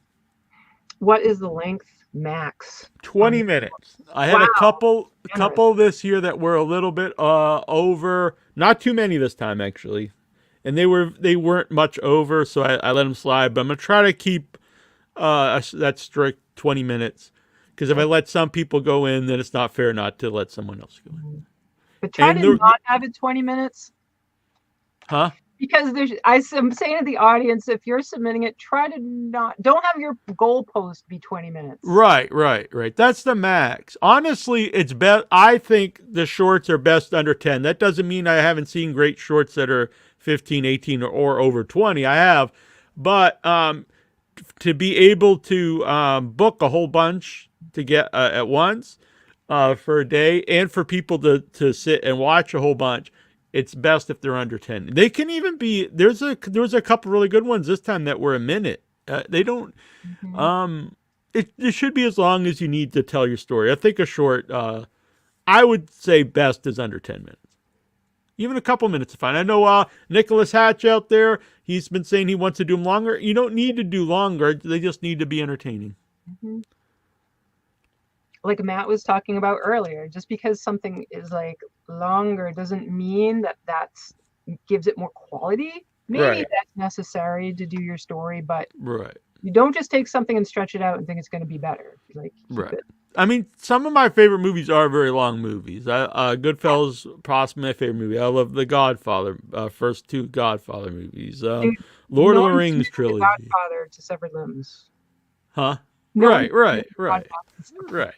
Right. And not everything needs to be. And it was right. I go to the movies every week. Not a lot of times with Annabelle, sometimes myself, and I see all kinds of movies. And even when I'm trying to figure it out and be like, God, this movie's 3 hours. Like, it's hard to see multiple movies when they're 3 hours. Matt Stuertz here. Matt Stuertz here. Keep it short. There you go, Matt. I agree. Jamie is asking about Skinamarink. Also, hell yeah, Castro's the man. Yes, Castro is the man. I feel bad, Jamie Hill, because the previous guest here is apparently a big fan of Skinamarink. I am not. Not. We are team anti-Skinamarink. In my opinion, and everybody has this is right. Not everybody likes the same movies. That's why there are so many different kinds of movies, diverse, and no one has to buy into our opinions. And my opinion is it fucking sucks. That's my opinion. But that's okay. Yes. Right. Yes, it's okay. Jamie, did you like Skinamarink? Yeah, we want to know. Yeah, if you liked it, it's fine. You could have asked it and been like, yeah, that's very true. That's very true. Yeah. Matt wants the 85-minute cut. Besides, he doesn't want the extended cuts of Lord of the Rings. He wants to cut them down. Please, yes, because they're too long. There are a lot of movies about trauma that I think are great and deep and meaningful, and that was not one of them. Yeah, but I appreciate that people like it, and I appreciate that that these movies, the really low budget movies, do open the door for other independent films getting a shot. And I will say, a movie like that does make great. No. I almost went and saw they were showing all three extended cuts at the Brattle or Coolidge a few months ago. I almost went to that. I was like, hell yeah, 12 hours. Boom, I'm there. No. I think with Skinamarink, and that is a movie that is very divisive. And I think that's good because it creates conversation. It's not just that it gets movies out there that maybe we wouldn't see. Of course, that's huge and important for the filmmaking world, for indie filmmakers. And I think it's good to have these conversations. Like, is it art? Is it this? The idea, is it about trauma? And having a conversation about that, I think is great.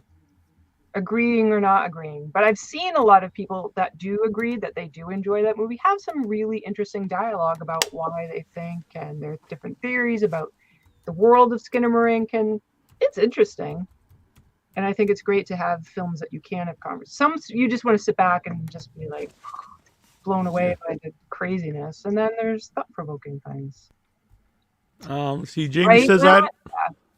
I had a hard time focusing the first time. The second time I was in a theater, I was much better.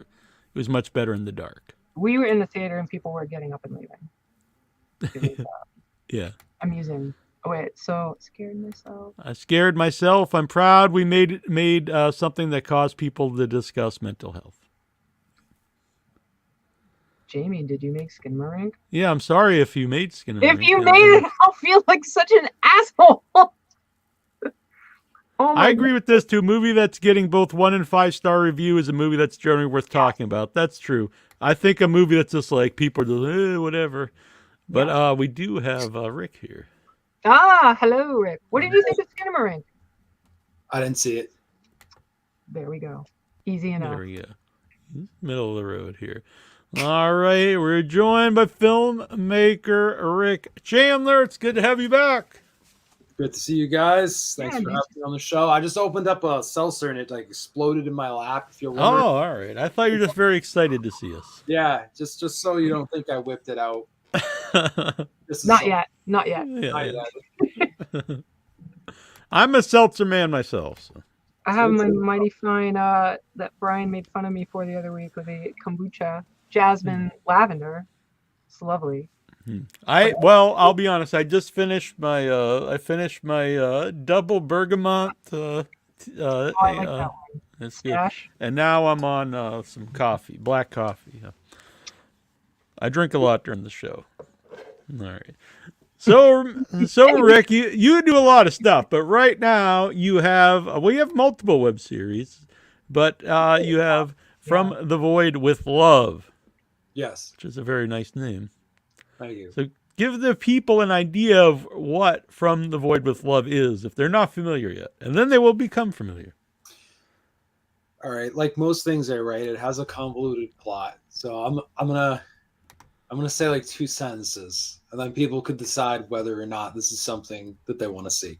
So it's about a woman's dark past that begins to creep up on her in the form of a interdimensional entity, and this kind of takes place in his own world, shall we call it. And the first 2 episodes are up right now. Yes. I like that you didn't give a really detailed description because you want people to go and watch it and see what it's about. Yeah, definitely. So why a series instead of making a feature film or a short? Oh boy. Well, there's a really long explanation if you guys have all night, but yeah, the short version. So I don't want to the long one. Yeah, I don't want to scare your audience off, but this thing called COVID happened, and perhaps you've heard of it, and it changed things a little bit for me because I was doing, these features that were kind of expensive with a lot of people, and Annabelle worked on one for a couple of days, so she knows. It was great. And things got a little dicey, I think in the film world even before COVID, in terms of just I don't know. I think like the landscape was changing with technology and like algorithms and all this stuff. And then COVID happened, and I think that obviously you couldn't get people together, and there was no place to shoot. You couldn't bring people inside a building. Yeah. And all of a sudden, everything that cost, let's say $300 cost $2,000, and it's kind of stayed that way, So I said, okay, what can I do where I have a small amount of people and I'm very mobile, and we can take gear with us, go to locations where there's like some ruins or something where like we don't have to like pay to be there, but it's a little bit perhaps like guerrilla filmmaking, almost in a way like it's a little old school. I've almost like kind of gone back in time to when I first started out, like 20 years ago, and thus the web series. I don't know if I'm making sense anymore, but that's the general idea. as being mobile and running around and shooting something, and people don't have an attention span anymore, you know. So it's like you got that too, and now it's like these are short and sweet, and you know, I think it's just people can tune in and you know enjoy it or not. Yeah, even the relatively short time you've been making, films compared, to other people, how has just like the distribution changed over, that time? Yeah, it's gone weird. I think like 8 years ago, if you had a movie distributed, you as an indie filmmaker, Yeah. you hit like the nirvana. But I had 2 movies released in 2020, you know, and I feel like it was like everything else. There was just this big distraction in the world going on, and I think some people are just getting around and watching them now, you know. Also, some of the distributors, it's weird now with streaming. You're really competing with like movies, like real Hollywood movies that came out like 3 months ago. So I think it's just like, or sometimes like as soon as they come out. yeah, Yeah. you know, and they're like on Tubi and stuff, along with Witch Hunt and Parts or Witch Hunters and Parts Unknown, and you know, it's like, why would people? You know, not everyone's going to watch that when they can watch like something they just discovered with, you know, some hidden gem of like, you know, of I don't know, some famous director's hidden gem that just reappeared on Hulu for the first time in 20 years, you know. So you know, There's so much out there. There is just so much out there. It's really hard to stand out when I think saturated. It's probably easier to have to be able to get something made, but that makes it even more difficult to actually stand out. Yeah. And I mean, not necessarily easy because it still takes money or anything, but before you don't have to have like a very expensive camera. You can make something on your phone if you wanted to. You know what I mean? There's more platforms to actually have something out there, but to actually stand out is a completely different thing. Yeah, I mean, this is something I've been thinking about a lot lately. And I feel like there's like the content based, you know, it's almost like the 1 minute crowd. And then you have like, it's almost Hollywood light where you have people using the, you know, $20,000 cinema cameras, and they got more, they can fill up a house with all the gear they have. Yeah. And there is not much in between, you know, and that's a whole other issue that I experienced not only on The Void, but even a little bit before COVID, where people kind of want to be in one of these camps. And I think like kind of what I'm doing is getting a little bit more rare. I'm not even the term independent films very like broad, because I did this interview years ago at a festival, and I was like really blown away by it was a stop motion movie, and I was like, wow, you really made this great for, because I just assumed it was very low budget because it was at a festival. And he said he made it.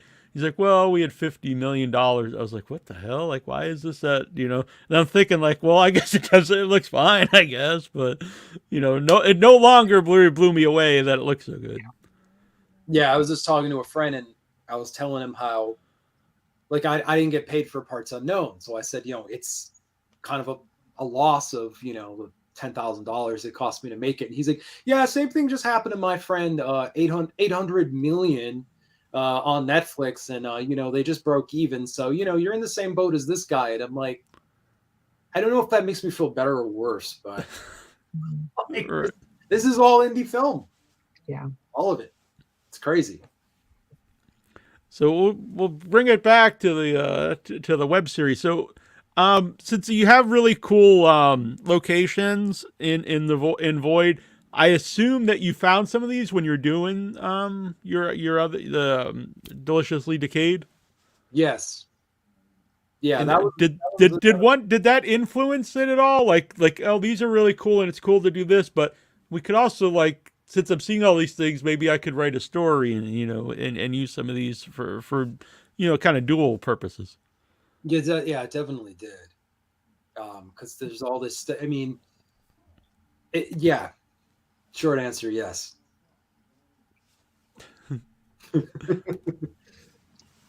So do you write the so do you have them all written out as one long like story already, or do they change as you're going on?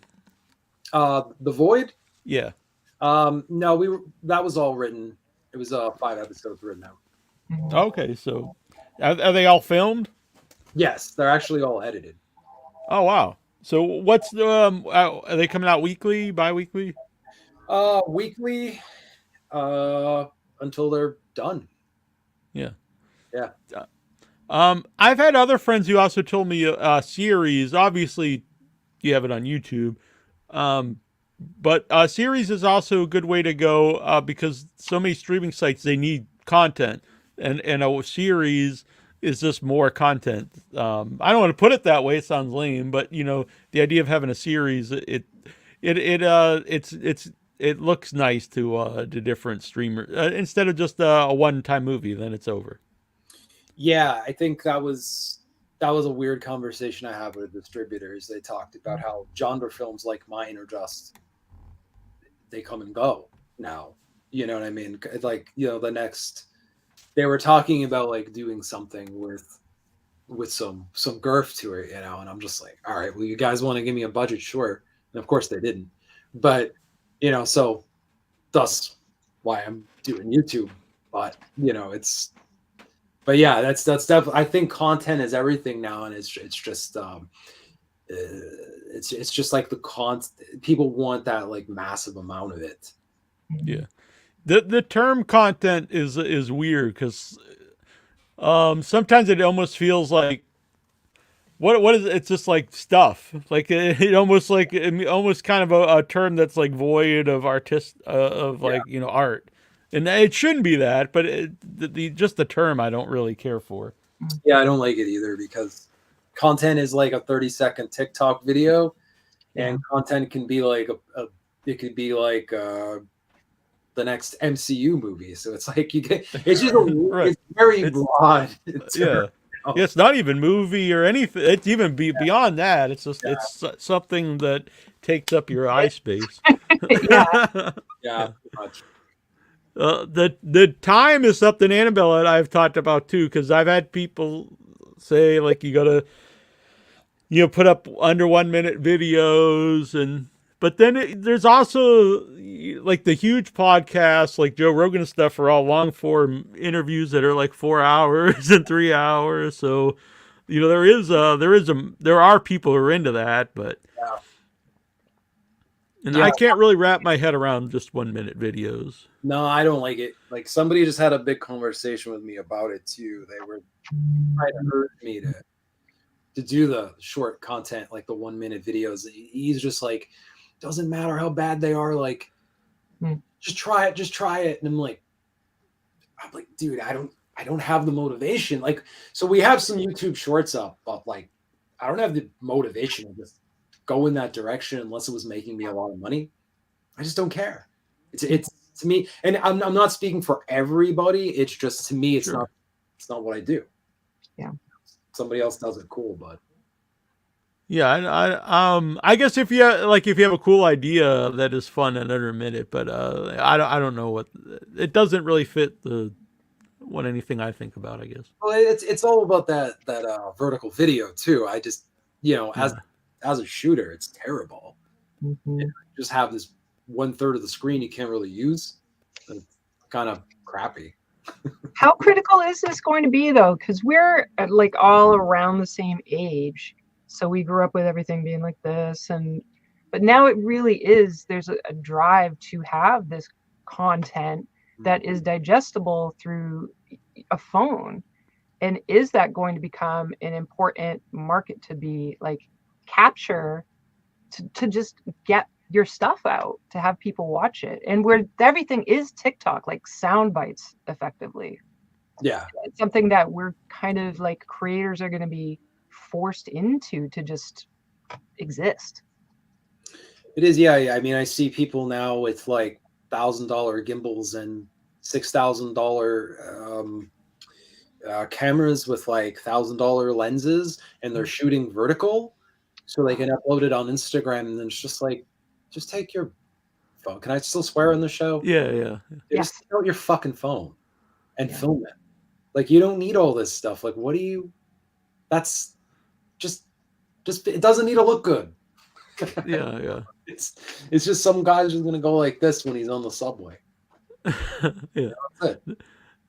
That is the origin reason why I started doing the VHS logos. Though, actually, is like I was like, how do I make the a vertical logo look like interesting anyway on TikTok? And so I started making the VHS tapes. So, which are very cool. Thank you. I like them. It seems like the guests like them, which is always nice. People can share them or whatever. But so Lizzie Havoc is involved, who is in your previous film. Mm-hmm. It's very cool. And Victoria Hogan is the woman in black. Yes. You worked with her before too, I assume. Yes, she was one of the leads in Rats, as well as Lizzie, and Lizzie was in Parts Unknown. Yeah. Yes. Yeah, I remember Liz. So, how did you get involved with them originally? The actors? With Victoria, yeah. I think I saw Vicky in a theater production, and I was just shady in the audience, so I started recruiting people. And Lizzie was a wrestler at one point, so she fit perfect for the Parts Unknown. She fit into Parts Unknown, but I guess she was trying to act as well, and I didn't really know that at the time. This was kind of funny. Matt says, as someone that has had to do a lot of vertical video for commercial shoots and whatnot, it is the worst. Yeah, it sucks. It's really weird because, like, people used to make fun of you if you did take a video vertically. They're like, "Oh, you're holding the phone the wrong way. What are you, dumbass?" And now it's like, well, that's the way you're supposed to do it now for some reason. It's like that a lot with Deliciously Decayed too, because like we're getting footage with, we're shooting it like it's pseudo documentary sort of, and then you'll just have some guy like, running around with a video, and it's like the worst thing you've seen in your life, but they're shooting vertical, it's all grainy, and then they'll just get like, they'll get like 1 million views because like the world doesn't care, and it's depressing. And you sit there and you're like, man, should I just be like one of these people? But I'm not going to. So I'd rather just not do anything. That's how I feel about that. I mean, I'll do a little bit. And I guess the thing is, so who do you want to appeal to, right? If there's 1 million people audience for something that's you wouldn't even watch, then do you want? I mean, money comes into play, of course, if you're trying to make money off of your films. Yeah. And at the same time, you are making things that you actually want to make. And I'm assuming you bring in the audience that you want instead of just these, people that are just watching, like, I don't know, birds and dogs and people making duck faces and stuff like that. Yeah, I mean, if a company approached me and they said, we want you to shoot this video, this content, I would have no issue taking their money and doing it. But until then, no, I'm going to shoot landscape and, that's it. I've wondered how you research the places to find on Deliciously Decayed. Yeah. Because there's some really cool spots. A lot of that is done by the girlfriend who's in the next room over, so I have to be nice to her right now. She'll come in and hit me. Come in and hit you. I think that'd be a fun watch. Yeah, that hits. Yeah, we'll cut that down to 1 minute. Yeah, vertical. Views. Probably more views. The demise of Rick Chandler. That'll be your new web series. You just hit for a minute. Yeah. Yeah. But she does a lot of the research, and well, kudos to her. They're very cool places. I assume there's a couple, like when you come with the idea, like, oh, we'll hit these couple, but to find so many, I think is pretty wild. It's incredible. And is it all in New England, or are you traveling out? Right now, I think everything we've done has been in New England. We are going to Vegas soon, though. So, oh, really? Yeah, we're gonna have a little bit of a different flavor for one episode. Mm-hmm. But it's a little hit or miss. Yeah.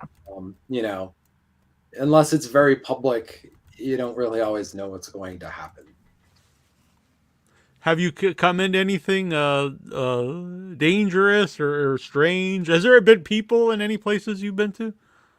I've heard a lot about running into people, but I don't believe. I'm trying to.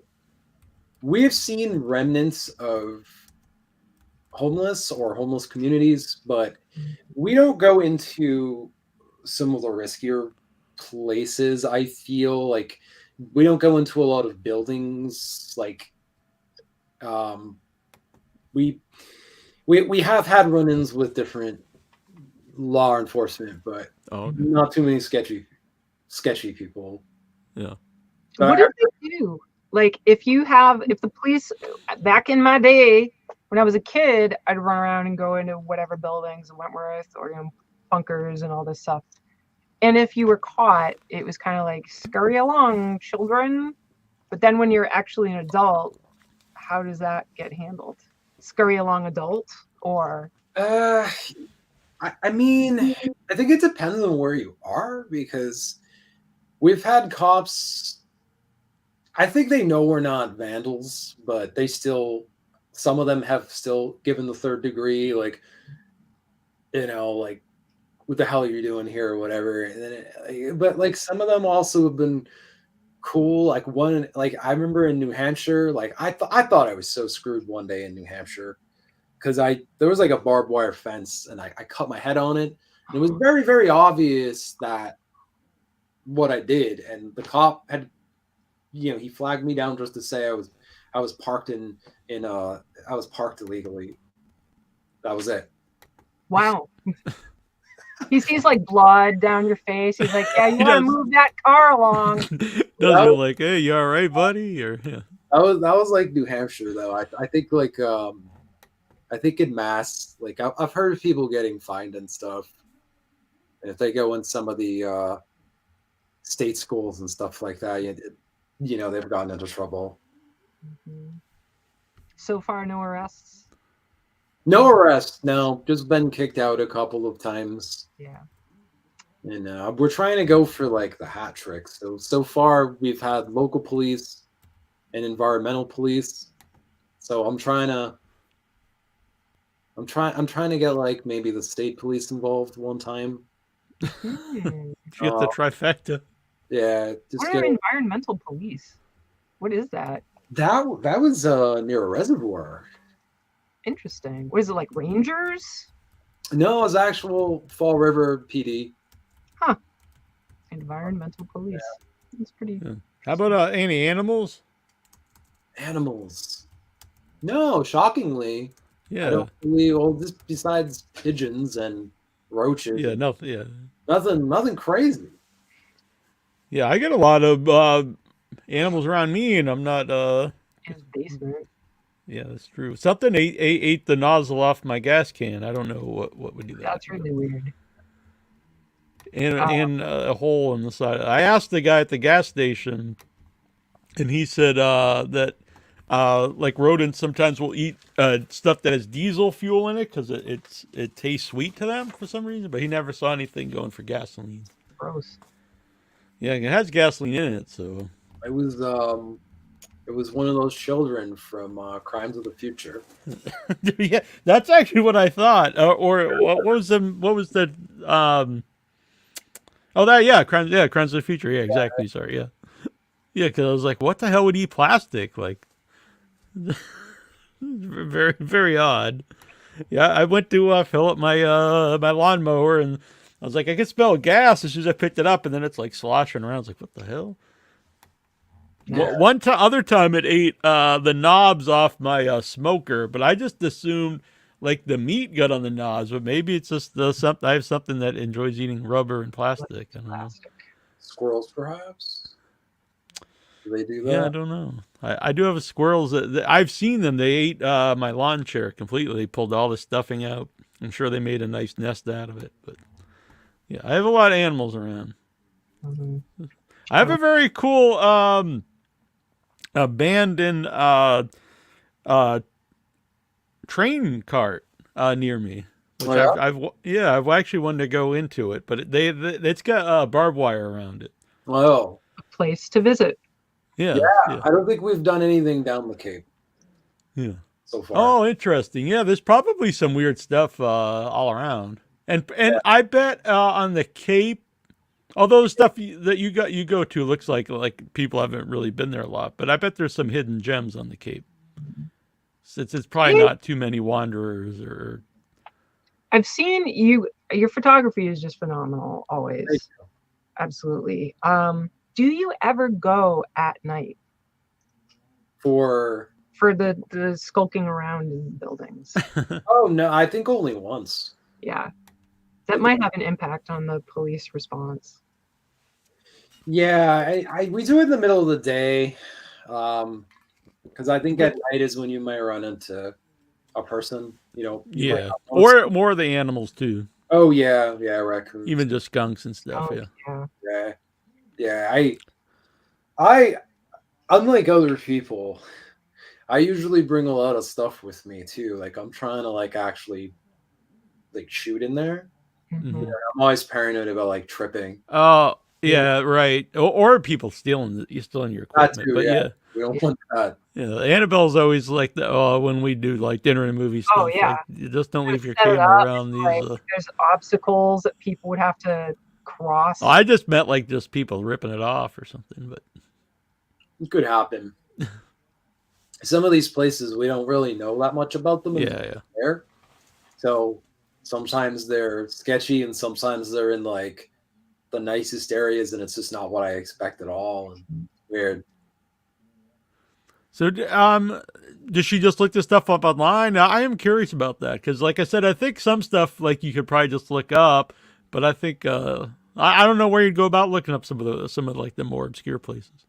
Well, some of the asylums and stuff are listed.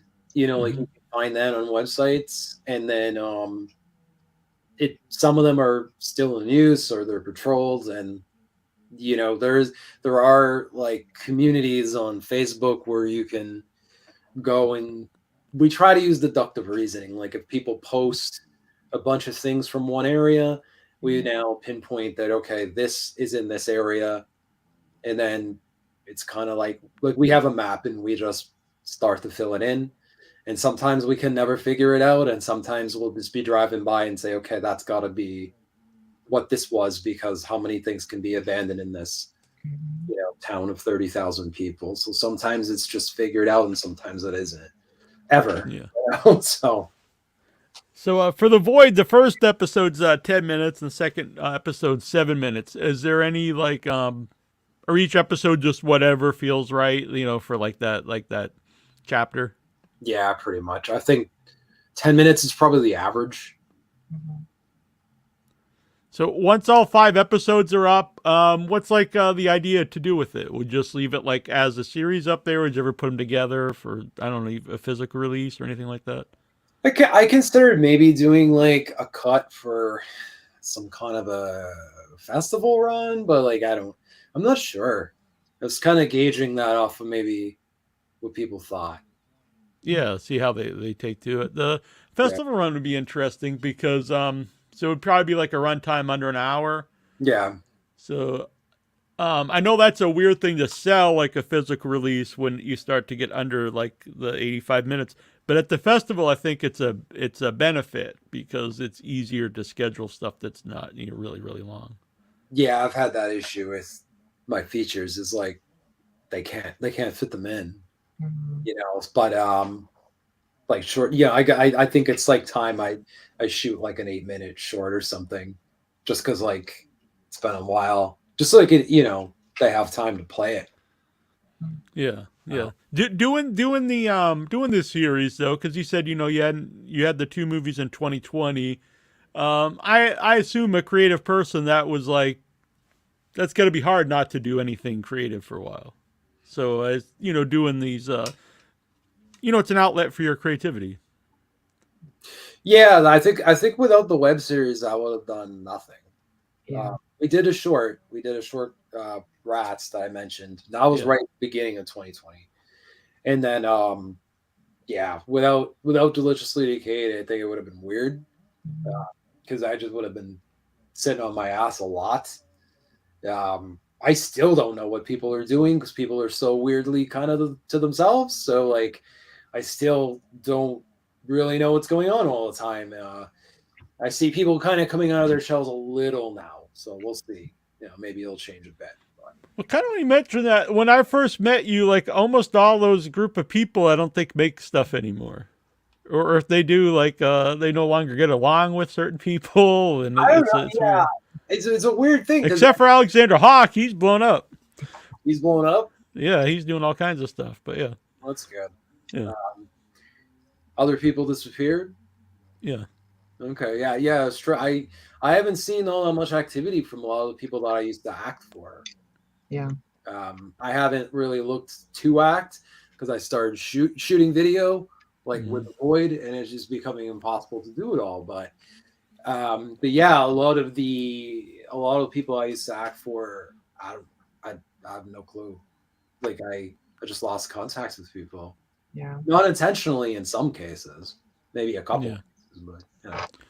Yeah, but even like because when I first met you was I was there with what's his name? I forget his name now. It's terrible. But from Ungovernable Films, and he just quit making films. Yeah, Paul. Yeah, Paul. I guess Paul retired because I ended up with a lot of his lights and stuff. Oh, okay. I actually wondered what he did with because I was at his house, and he had all kinds of cool stuff, and I did wonder and I didn't want to be an ass like, hey, what'd you do with all that stuff? But because he had a lot of equipment. No, not necessarily. I probably wouldn't be able to use it, but I was curious what he did with all of it. Yeah. I was going to ask, you mentioned acting. What is it like to act? You act in a lot of the stuff you make. How is that for you to have that dual role? I think that on set it's really hard because it's obvious that wearing all those hats is difficult. As producer and doing damage control, and now I'm literally shooting stuff. Before I was just running around and making sure it all happened, and so I got to act. On one hand, it's awesome because I get to kind of fulfill these little mini fantasies of playing these characters and stuff, and that's awesome. But at the same time, it can be kind of stressful because you're just trusting. Some days you can trust everybody, and other days it's like someone doesn't show up or something, and then it's one less person in the crew being me. I'm not helping myself now because I'm stepping in front of the lens. And like I said, it's cool because I get to play that character any way I want, and it's fun. And I think I do miss it because it's fun, and it's expressive. Like you get to, do something I can't do in real life, but it's just getting so hard, especially with a lot of productions that I acted for that I don't even know. I don't know what happened. I didn't think they finished them or whatever. And, now I'm like, I don't know how much I want to how many eggs I want to put in that basket if people can't finish things. Yeah. I don't even care if it's bad. Just finish it. Just put it out. Yeah. Yeah. I mean, I haven't done a ton of things, but I've been in a couple of things that never got finished. And it is disheartening because I was like, I actually would like people to have seen that. And, it's not like I got paid for it, but it took a lot of time and stuff. Mm-hmm. Yeah. Towards the end, I started traveling for some of it. And, I didn't really get paid, but they'd pay for a hotel or plane or whatever. And it's awesome. But then you don't see it. You'd be more worried about actually seeing it than the, in the long term, at that time, it's cool they pay for the hotel, but in a year or two later, I don't really miss the money on the hotel, but I would like to have seen the product. Yeah. Some of it was really, so I remember some of the footage was awesome. So I'm like, even if that's all they did was just edit that scene, it would have been cool. But I don't know. I don't know in the New England area who's still doing it. I reached out to a couple people in this past couple of years to see if they needed crew help, and people were kind of in and out of it. So we'll see what happens. Yeah, like I said, a lot of the people that I used to know who did stuff no longer do stuff. But there are some good people out there. They came from the 508. They make a lot of cool stuff. Yeah. Do you think that's I know COVID obviously set things off, but there's also, I think, some people they get into it and then they kind of fade out of it for life reasons. Yeah. Well, it's like Paul just wanted to do music instead. Yeah, I think like life gets in the way, especially money and mental health and exertion. And I get that, but I think at the same time, people aren't always willing to put their egos aside and let somebody else step in there. But then again, at the same time, then people don't show up. So I understand there's a lot of moving parts, and I understand why somebody would take a break. It is sad to see people like Paul just be done with it, though, because I like working with him. He finished things and he made weird stuff, and I liked working on it. But yeah, I think he's disappeared. I haven't talked to him in years, actually. I assume he's around somewhere, but I don't think he's on social media. No. Wow, he's just done. Yeah, a lot of people went off grid like by 2021 because it's both internet fighting and whatever, and I think they just kind of went off grid, and it's hard to tell who's doing what. Yeah, I mean, there was times I wouldn't blame him, but like at the end of the day, I mean, I generally like being online and stuff, so I probably wouldn't have left. But especially doing the shows and stuff, it's hard to like, I don't want to even be online. But there's definitely times I could see why people would not want to be on social media. There's been a couple of times in this past couple of years it's been like even people like that used to be, no one I know is necessarily normal, but like like you could have a conversation with that, but then they would just go like beyond like in a very strange direction. And they got weird. Yeah. So putting it right out there, do you feel like politics has played, without getting into the nitty-gritty, I mean, you could get in whatever you want, but has politics been part of this that has driven wedges between people that didn't even talk about it before, which just wouldn't even come up? Yes. I think it's a complicated answer because it's the like I think yes, in short, it's politics, but I think it's like a little bit beyond even the politics that you hear about. Mm-hmm. I've seen people in this past couple of years fight over some pretty obscure stuff. I've seen some friendships crumble over Will Smith slapping another man. I had people get mad at me about, is the fucking potato head having a dick or not? I mean, people beefed over some stuff that it wasn't even an election. Yeah. So I mean, it's like I think people may have gotten a little, I don't know what the word is, like hostile, perhaps.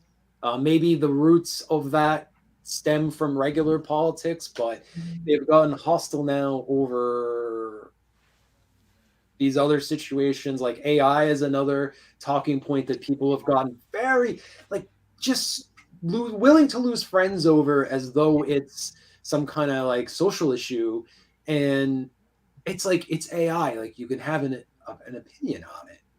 And I just, it's so sad that people are losing friends over like, should a computer do this or that? And it's not like any of us are going to stop it by saying I don't like it. So I mean, you're gonna but what you're saying there, I think, is the bigger issue, is the idea that you can't even have a conversation about things. It's like, well, I don't really agree with that, and then immediately it's like, well, then I want nothing to do with you. It's not even like, let's talk about it and see why you don't like it. It's just either you must agree or you're gone. That happened a little bit in not recently so much to me, but I want to say in 2020 a couple of things happened, and it was kind of put to me like that. And some of it was about the movie releases, like people disagreed with things in the movie or even the marketing of the movie, and like that blew my mind because I didn't even do marketing, and people were like mad about it. I'm like, what? I don't. And then it was like how I responded to that. It was like I didn't post about it or explaining my stance. I'm like, I don't have to. Like, I got other, like, it's the middle of a pandemic and like people I know literally are dying. I'm not going to spend the time to talk about like fucking parts unknown and whether your fucking name is on the poster or not. Like people are calling me out on Facebook. And I'm like, dude, we've lost it. And that was in 2020. It just continued. I think it's finally calmed down. Sort of. I do read your statuses, Neal, so it's not calmed down completely. Yeah, I mean, Annabelle and I talked about this. There's certain things I won't even talk about because I know, like, I consider myself a very liberal guy my whole life, but there's certain things that I might not agree with everyone completely. But even if you disagree a little bit, it's like you get shunned. So it's like it's not even worth like discussing. Like we were talking about with Matt and Company earlier, it's like just the horror movies you find entertaining or not is you could be branded as like some kind of horrible person if you like a particular horror movie, instead of looking at people as like a whole being with opinions and different people are different. And there's like some strange thing where everybody has to be like fit in the box one way or the other. You got to fit in the box. If you don't fit in the box, goodbye. Like they can't be bothered to spend time with you. And it's very strange. It's very strange because I don't get it. Like part of, I think, having friendships is having those conversations with someone and being able to share ideas and have like, maybe not an argument, but to have like friendly debate about our thoughts and opinions, and not being 100% like each other is part of the richness of having good friendships, I think. So it's very weird for people to have just this. Yeah. It's interesting you say fit into a box, because I think there's like 2 or 3 or 4 boxes you can fit into now, and that's it.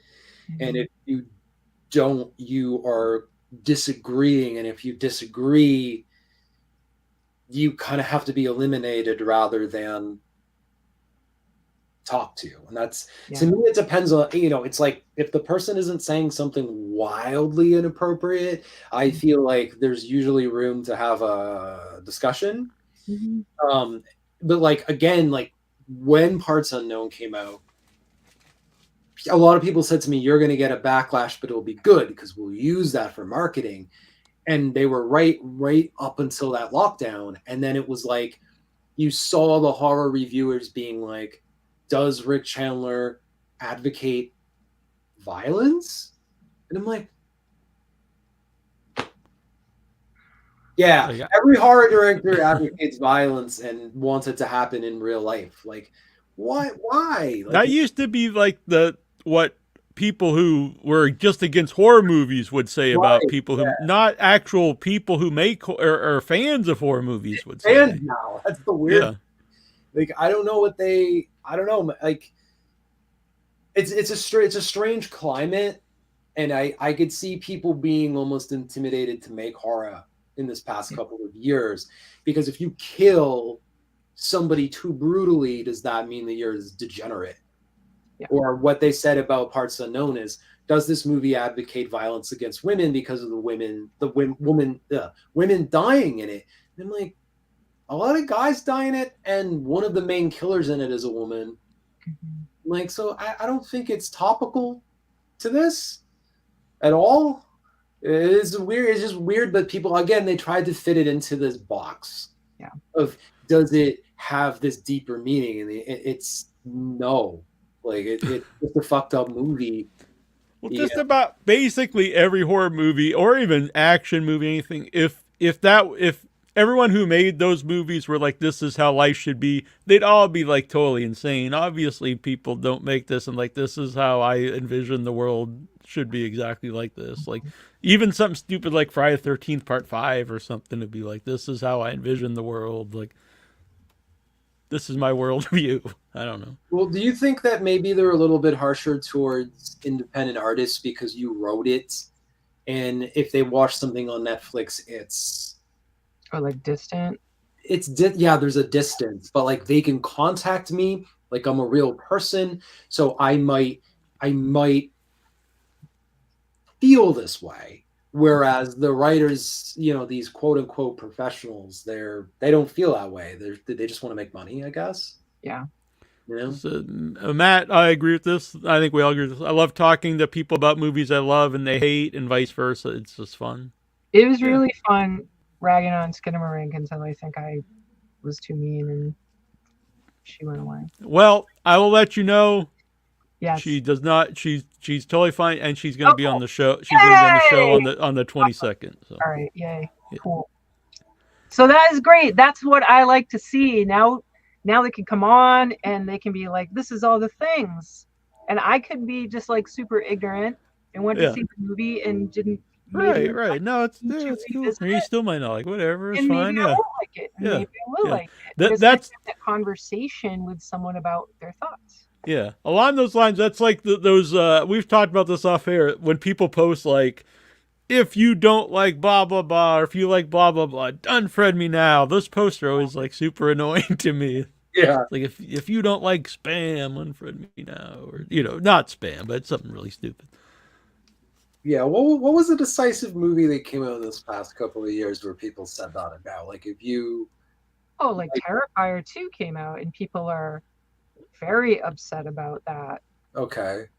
Like if you like that, then you're you're a misogynist, and yeah. Horrible. Oh. It's really is tough.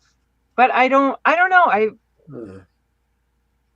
Is that voice that we're talking about bigger than we actually think it is?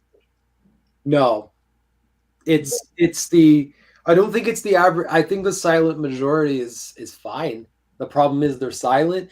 I think a lot of this is the film community, and a lot of this is like the art community that may not make films. Like I know a lot of models, and that's where I see a lot of this come from. Interesting. And it will be like, you unfriend me now if you support this.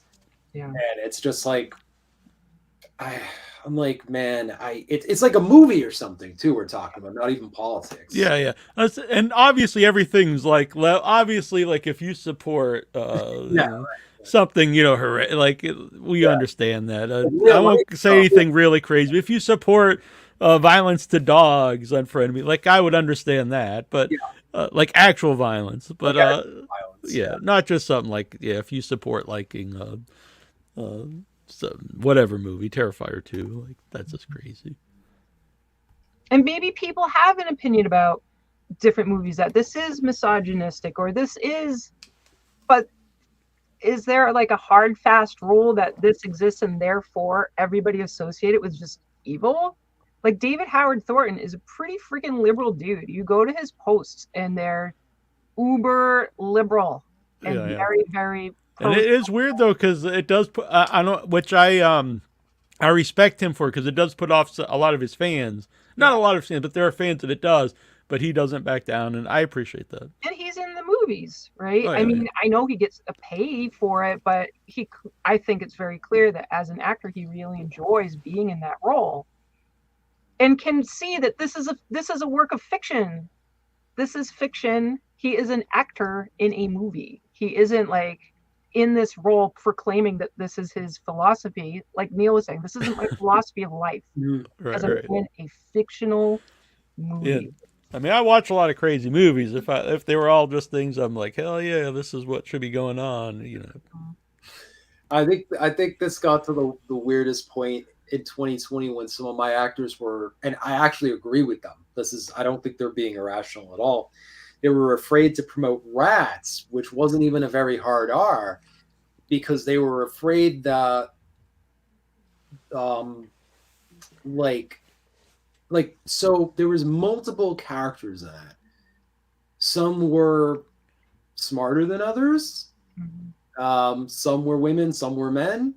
It really wasn't written to be anything. It was just a crime movie. But some people were afraid people would think that, it was somehow misogynistic because this one character was dumb and she died.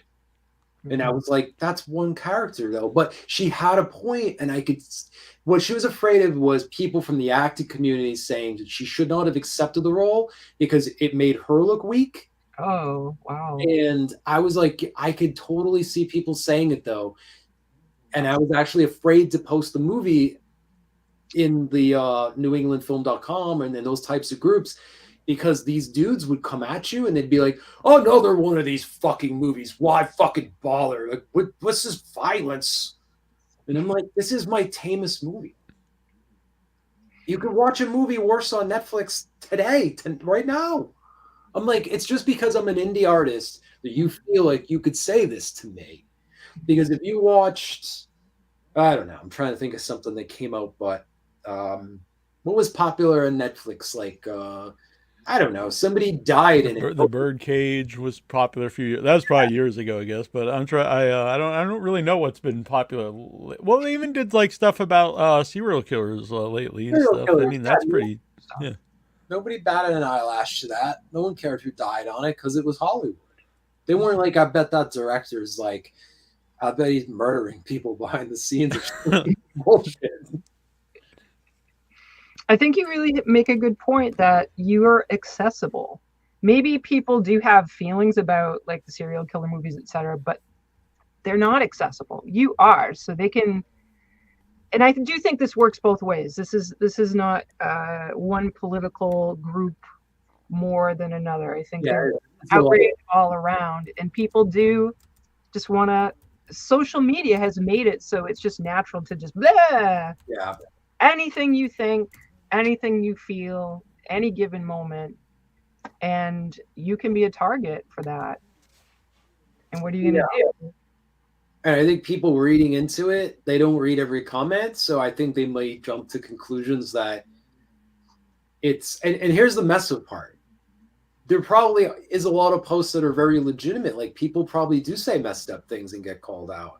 So then it becomes even more convoluted. Like you don't know what reality even is. Yeah. You get this like this thing where it's like, so when do you pay attention? And I think that's really has become a pretty big problem. Yeah, because that does a disservice to real things if you call out stuff that's not. I've been victim of similar things in the past. My mind went there as well. Yeah. We won't need to go down there. But I do want to bring up, because Sorrowseed's the music of the month this month, and you had Lilith in one of your films. Yes. So it was a good, it was just a coincidence that way. Yes. I thought that was planned for a second. I was like, oh. No, we should just say it was, but yeah. Yes. She almost was on tonight, but she couldn't make it. But, that would have been interesting. But she was one of the leads in Witch Hunt was in Gilgamesh, and the music was featured in Gilgamesh. I think both movies, I believe. Very cool. How do you find I'm sorry, I don't want to talk. How do you find like your current music for the series? Most of those artists I've been working with for like 15 years. Oh wow. Maybe 20. Like Rob Bird, Rob Elliott. And lucky to like get that support from them. Yeah. That's always a thing. I always there's so many great independent musicians out there, and people always making stuff that to me it's just like they should get together, and if someone needs music, there's so many cool people out there you can contact, and it's kind of a win-win because they get their stuff heard and you get cool stuff. Definitely. And where can people find if they would? I should have brought this up right away. When they want to watch From the Void with Love, where do they watch this? So they can go to it's Boston Undead 617 at YouTube, and on there they can watch all our videos, including From the Void with Love, movie trailers, Deliciously Decayed, and anything else. That I'll embed the episodes up on the website too. That would be cool. I was going to ask if like maybe we can post like episode 1 or something. Yeah, definitely. Yeah. Or in one of the groups to, maybe people can find it. Yeah. I'll put it in the group and I'll embed it on the website. Cool. I know people use social media. Website name again, because I'll put it in the chat too.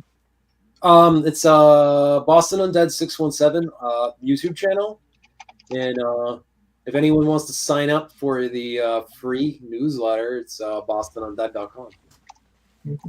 Does that do well? People have told me recently that newsletters are actually helpful. I think because social media is becoming so convoluted, like they may have a comeback. Like this one doesn't have that many subscribers. Yeah. I'm trying to like force people to sign I up. think it's probably good for because I think there are actually a lot of people that aren't on social media who still listen to the podcast or watch this stuff, and I think that's probably where they come in. Because I know even on the wrestling show, I have a lot of people that they won't use Facebook and stuff, but they email me and stuff. So I assume that's kind of the people that would appeal to. Yeah, it's not a lot of people right now, but I feel like, that they'll see it if they're on on Facebook, and then maybe they'll take a 6-month break. There's a lot of people who will do that. Yeah, so. it's another thing. Like if you leave social media, at least you have a connection then. Right. My vote is self-addressed stamped envelope zines. Send a Sazy. Yeah. Zines. I'll mail you something, Annabelle. That's a good idea. Yeah, send a Sazy and you will get Without Your Head sticker. Oh, perfect. I just happen to have that right there I'm not sure why, but it came in handy. All right. We get some people. Sweet Hello, shirt, everyone. by the way. What? Uncle Acid. Yeah, I remember you actually referenced the shirt once, Yes. and I didn't mean to wear it today, but I am, so that's random. Yes. I do not know what Uncle Acid is. So good. So I assume I it's know a band where or you're something. at. It's okay. You don't know these other bands. I listened to 3 bands that I listened to in high school. That's it. Smashing Pumpkins. And who else? There is a lot of truth to what she's saying, but there's a few other things I listen to too. A few. 2 or 3. All right, and so people can follow you there. How about we mentioned social media? How can they find Rick Chandler? Usually, most of the social media, like on Instagram and Facebook, is just at Boston Undead. They can follow my personal Facebook too. I think the algorithm sometimes is kinder there. So, just find Rick Chandler. Look for the guy with long hair. And... the cool mullet. It's a mullet. It's cool though. This is pulled back. I got nothing up here. So. Yeah. Do you want to, if people actually would like to collaborate, do you want them to reach out to you? Depends who they are. Well, they can find out. Yeah. If depends. Mm-hmm. It's fair. Yeah. Fair. But they could try and say, "Hey, I'd like to do the thing," or here's. Yeah, I'm open to this discussion. I saw the New England Pro Wrestling Fan Fest is coming back. I think the last time I saw you in person was at the last one that happened to be pre-COVID. Really? Wow. Yeah. That was damn. Time flies. That felt like so long ago. I know, it's crazy. There with Tugboat. Yeah, Tugboat. Yeah. That was one of the last cons I think I went to. I like those ones. They're kind of small. They're kind of personal. I like that. Yeah, I agree. You can actually interact with the people more. It's a little more intimate and stuff. All right, very good. All right, we'll talk to you again soon. It's been a fun time. Thanks for having me on. Good seeing you guys. Of course. Yeah, we can do it again sometime. Yeah, awesome. It doesn't have to be every few years. It can be like, be more. We've got a thing. Just contact us and be like, I've got a thing. Can I come on the show? Oh, perfect. Yeah, thank you. Absolutely. Yeah. Very cool. All right, we're going to play a tune, and then we'll be back with something, I assume. I don't know. But, all right. Here we go. Here we go.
And we're back here once again. I did warn you, but it even surprised me. I was Yeah. with That's all right. James Watzka. Yeah, I saw this. I think let's make a plan for next year to be our return to Frightmare. Let's just say it right now. Every year I'm like, nasty Neal, do it. Frightmare, please, and he's like, no Frightmare for you. No, you know that there was just so many different things. I know you had a lot of traveling to do because Neal had to put out a movie, and I really wanted to go with Neal. It's a whole different experience. So no, I would much rather go to the places with you too. It's much more fun. Yeah, so. it's very different. Because what am I gonna do? I go with you to the barbecue thing. Not like I couldn't go with other people, but no. We both have been there without each other, and I know I didn't have nearly as much fun. So I'm sure. Yeah, definitely. Right. I love all the Frightmare people, and that's why I want to go. Like, it's an amazing convention, and I miss the people there as well. I agree. So let's just put it in stone here. We'll go next year. All right, we'll go next year. All right. I like it. Yeah. So what's going on? What's happening? So real quick, thank you to Lucky Cerruti. He sent this cool Freak pin from his movie Freak, and this really wild shirt. Whoa. The Kindness of Strangers.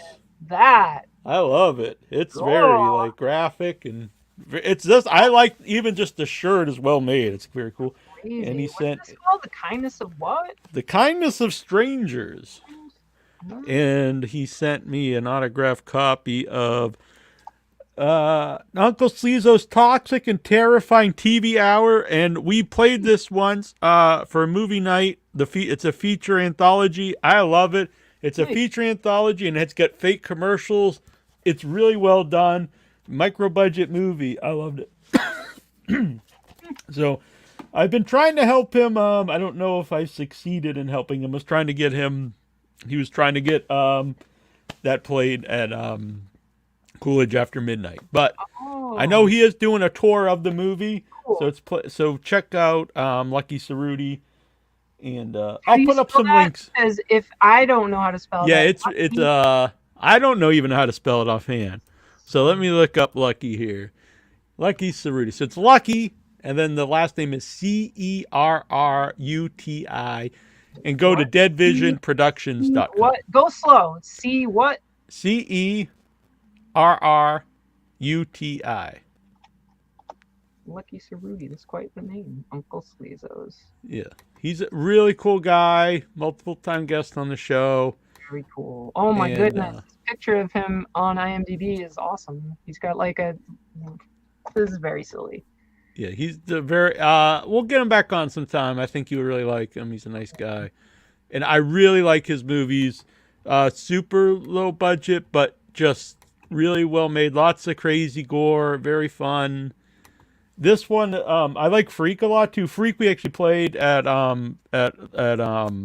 Bloody Stumps. Nice. But this one we did a movie night. We showed the movie, then did a Q&A with him afterwards.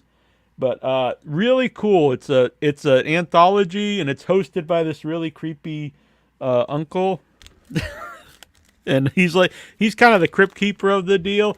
And so it's made like watching TV because it even has tons of fake commercials in it. It's just really creative. And yeah. He also sent me his pin too. Oh yeah, that's from I don't know if I think that's from Freak maybe. Oh, you found it? A picture of him? Yeah, someone's calling me from New York. Maybe it's Lucky Cerruti. I hate to answer it. No, he's in New York. Hang up if you have to. I mean, it doesn't say who it is. I don't want to answer a call unless not too many people have my phone number. Interesting. So anyway, here is also the little pin of the creepy uncle guy. Oh, Uncle cool. Sleezo. Nice. That's scary. Yeah. Oh, Sleezo is very frightening on that pin. Yeah. So thank you. Goodness. Check out his stuff. You can get the shirt. I think it's pretty inexpensive on his website, so go check it out. He also has an Uncle Sleezo shirt, I believe. It's just like his face on there. Very cool. Yeah, he's a cool guy. Like I said, I think you'd like him. He's very cool. So what's going on in the world? So during the show, we felt bad because we were saying we didn't like Skinamarink, and we found out that Jamie Hill is the voice of Skinamarink in the watching with us. And so anyway, long story short, she connected on Facebook, and she's going to be on the 22nd. That's great. I'm really glad. I'm really glad. And I'll she have said, to. Is there a legal way to watch Skinamarink "That's a good question." nowadays? I'm gonna check it out. It must. Many people. I think it's on Shudder, but I could be wrong. It's on. Let's see. Amazon Prime. It's on everything. It looks like. Oh, okay. It might be everywhere. Yeah, it's on basically everything. All right. So a lot of the major stuff, so it can be found. So we got a few weeks to watch it for before then. So June's already starting to shape up. So she'll be on. Mm-hmm. Who else is coming on? He's got a novel. He's got a book out. Fabio Frizzi will be on. That'll be sweet. It will be sweet. And wonderfully timed with Mr. Timothy Fife, who is is inspired. He's our musician of the month. Does he have a band, or is it his indie, like his own creation stuff? That's a good question. We'll have Tim on too, and we'll ask him about that. Yeah, he's a good guy. We'll work this all out. Yeah. It was so convenient for me to bump into him and his family in Salem, and me to scream across the road, "Tim Fife!" Yeah. And then we had a conversation. It's like, this is perfect. Come on and be with Fabio. You're like, dude. I don't know what it'd be like that he's like a super fan. I don't know what to call him. What would you say? Like an idol? Not like I don't want to say idol, but like a role model, but someone he admires, respects, and has inspired him. Mm-hmm. Whatever word that could be. I'm a little tired. Yeah. But yeah, so that'll be super cool. Who else is coming on? Mark Polonia. Oh yeah, very great. He was a lot of fun years ago. When's the last time you had him on? Only that one time with you on. So. Oh, he was. So great. yeah. Was it Queen so he's got a couple movies out. Jurassic Shark 3 and Cocaine Shark. You got to use up that prop. Get the most you can out of that shark prop. Yeah. So he was sharks. It's going to be hard for me. My shark phobia. That's very true. It's very true. So he was a really great interview last time we had him on. And so it's going to be really fun to talk to him again. Yeah. First time we'll do video with him. Last time we were audio only. Mm-hmm. So that'll be really cool. Hope Troy can be there for that one. Yeah, so happy birthday to B. It was her birthday today. Yeah, they were at the Pilot House, which is near me. It's a very cool seafood restaurant. Yes, sounds very jazzy. That's very cool. That's really cool. Yeah, hope they have a great time. Another May birthday. Yes. When's Troy's birthday? Neal. Oh, December. Okay. December. Oh, also, Taneke Robson will be on in 2 weeks. That'll be live. Great. And she did the stunts in for the main for the mom Deadite in Evil Dead Rise. Yeah, that's crazy. That's really cool. She's in a lot of stuff. She does cool stunts and a lot of big stuff. She's in that, and she's got a short film that she wrote and she's in called The Knot, which is looks like a really gross short horror film. Thing? Yeah, I'm guessing it's very cool. horror. It is, yeah. Knot sounds kind of like. Oh, yeah, you shared like. Yeah, it's a very nasty, umbilical cord. That can be shown, or is that? Yeah, I think we can. Is she okay with that? Yeah, it's on her her Instagram. Yeah. So it worked out because she's in New Zealand, and it's like a 16-hour time difference, I think. So anyway, it worked out. When we're doing the show at 7 at night, it'll be 11 a.m. for her the next day. Yes, because sadly, my real world is very 9 to 5, so I cannot always be present for interviews, which is sad. Yeah, but this one will work out. I'm pretty happy about that. Oh, we got to find out about Fabio. I don't want to miss that. Yeah, no, we'll definitely make sure that's I'll set that up this weekend here. Cool. So let me pull these He's a great photos up. cast. Just Oh yeah. lovely, lovely. Such a pleasure to talk with. So positive and upbeat. Really enjoyed talking with him. I'm just adding these photos here Yes. so we can all be grossed out. Bah! That's cool. Ew. Looks like a sausage. It does. Yeah.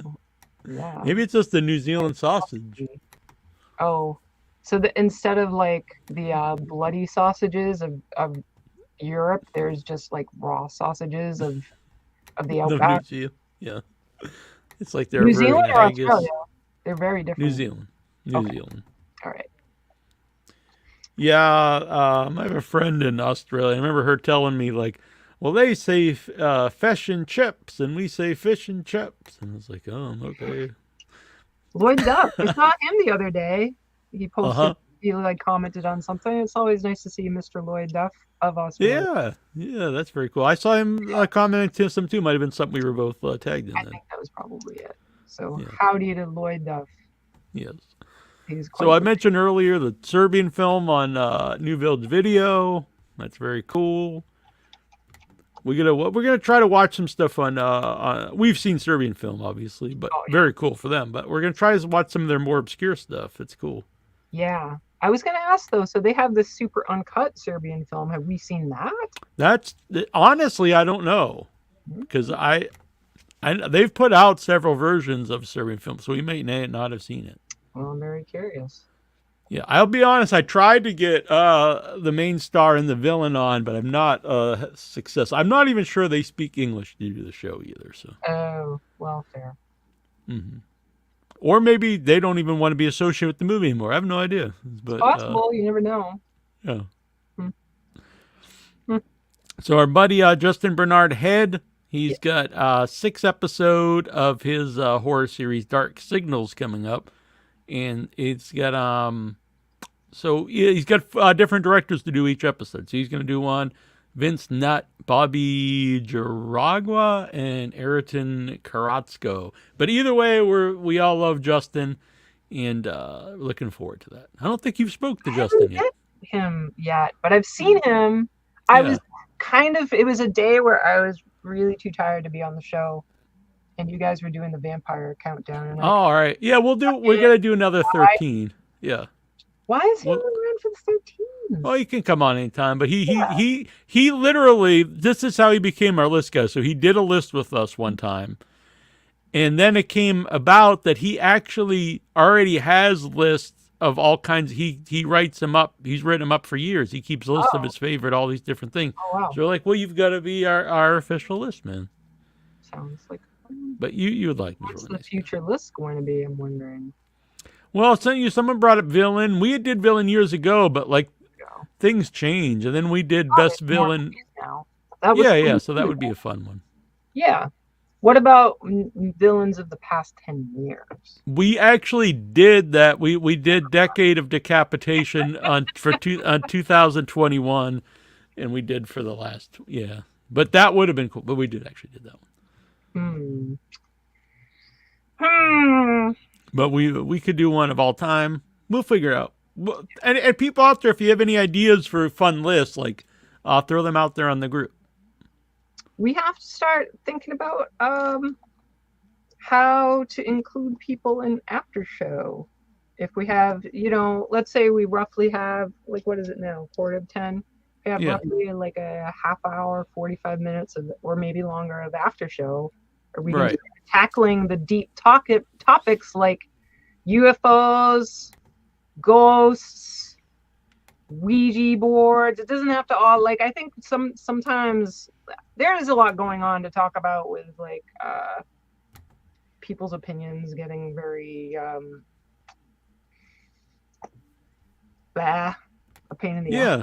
Just any of the weird, silly stuff. Mm-hmm. I agree. It's very that would be fun. Yeah, we'll do that, and then I'd like to have, so we, instead of just popping up a link like randomly, have it, people know ahead of time that they'll be able to video into the show. That would be cool. Yeah. It's not always the same because it's not always the same link. It's a different link, but there'll still be like, hey, we're going to be sharing the link at so-and-so time. Yeah. There's some ways around there I'd have to, don't worry about but I could make withoutyourhead.com/video link, and then I would just have to change that link weekly, but they would only need that one link. Oh, interesting. Which that probably would be worth doing, actually. Hmm. I just have to update the actual link before the show, but really it's not even that hard. So I just have to remember to do it. It would only honestly take a couple minutes to do, and that would probably be worth doing.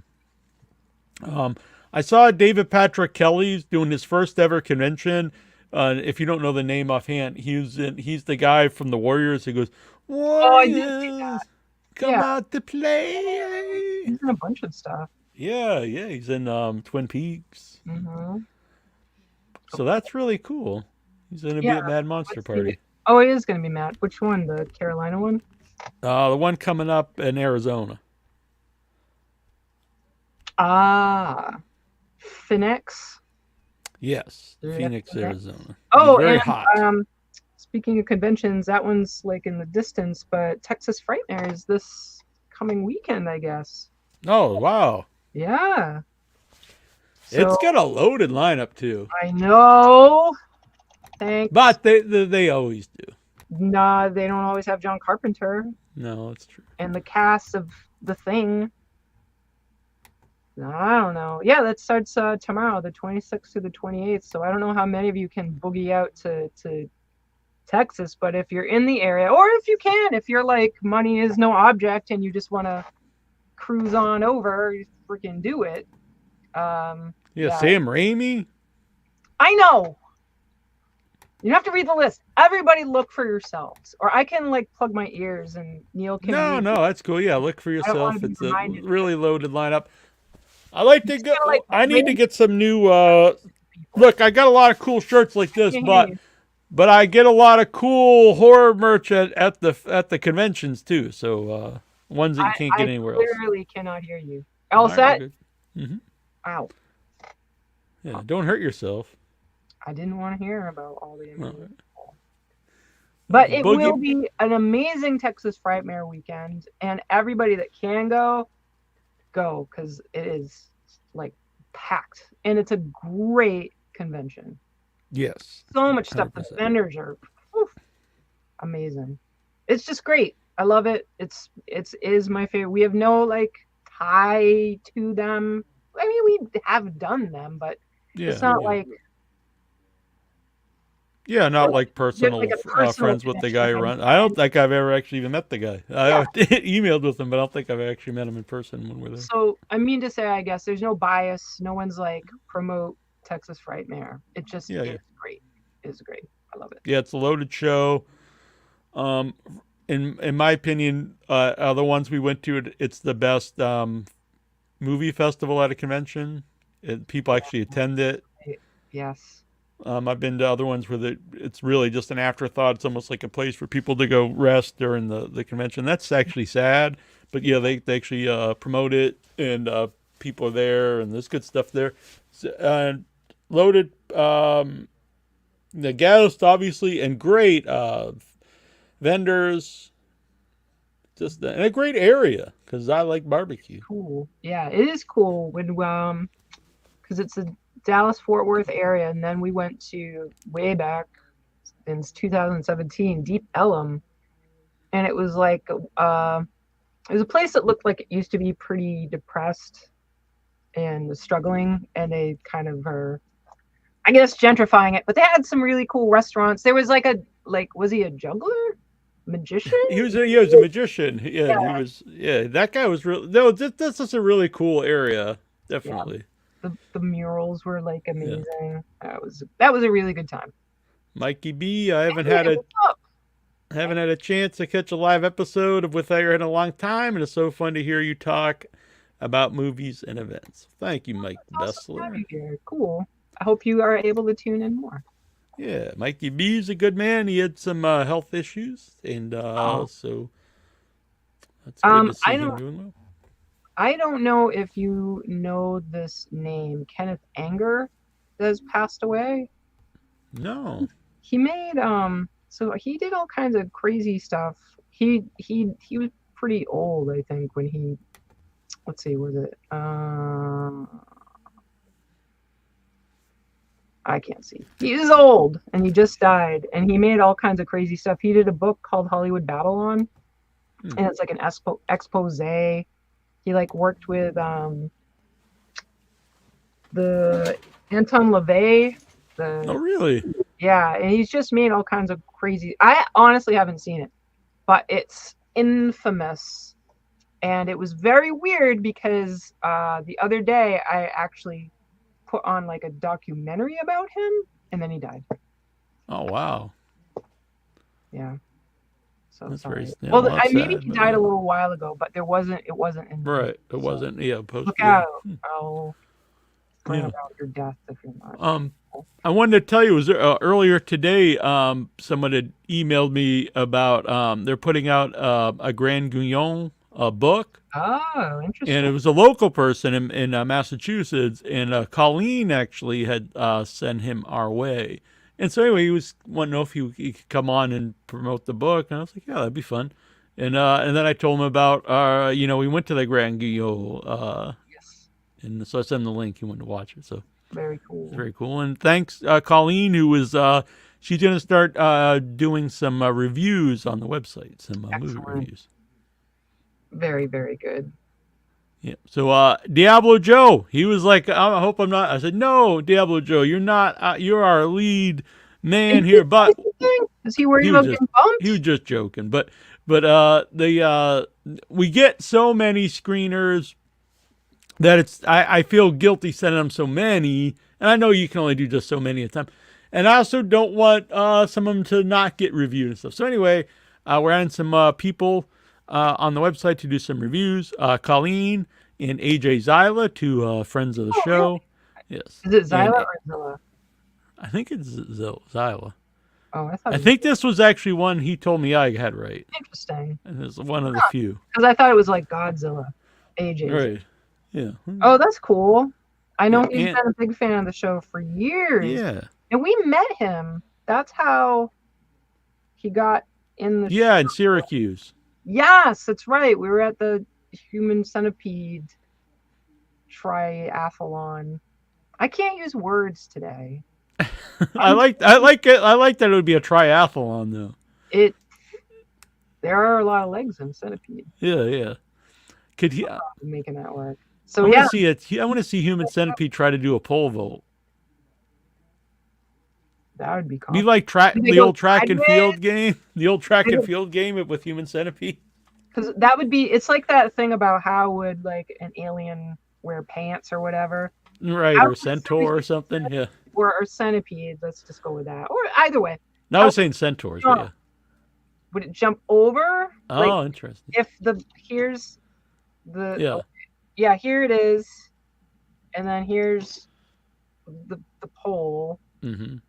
Does it jump over like this, or does it jump over like this? Interesting. I would think, so it would be Takahiro Kinemura first, and then the women follow him. But your way might be easier. I'm not sure. Right? Yeah. I would think it would be easier because you wouldn't have to worry about like the weight, but you would have to be very coordinated to go over. Dr. Hyder's got to get him out there and start training them. He's gonna reorient their legs so that they can do these sports. Yeah, exactly. Oh, R.I.P. Mr. Dieter Laser. Yeah, so the great Dieter Laser, and the reason why Annabelle and I started talking to each other. Oh.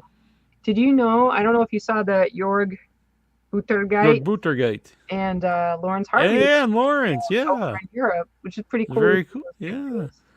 Yeah, they had met for the first time when I met Jorg for the first time at Days of the Dead. So that was awesome. Two people, very cool people. Yeah. We haven't had Lawrence for years. I'd love to talk to Lawrence again. I know, right? He's clearly doing stuff if he's doing. Yeah, he's got that new movie. Eating Miss Campbell, which I really like to see. Oh, I haven't seen A lot of, I like everyone. Oh, and also Annabella Rich is going to start doing. She's going to do nice. a video review of movies, Oh. which will be on the Without Your Head YouTube page. Really cool. So hers won't be up as often. But Willing yeah. to do video reviews for either Colleen or Diablo Joe. I don't know if we can convince Diablo Joe. Oh, could they do like a voiceover though? Like if someone didn't want people to like observe them because not people are camera shy.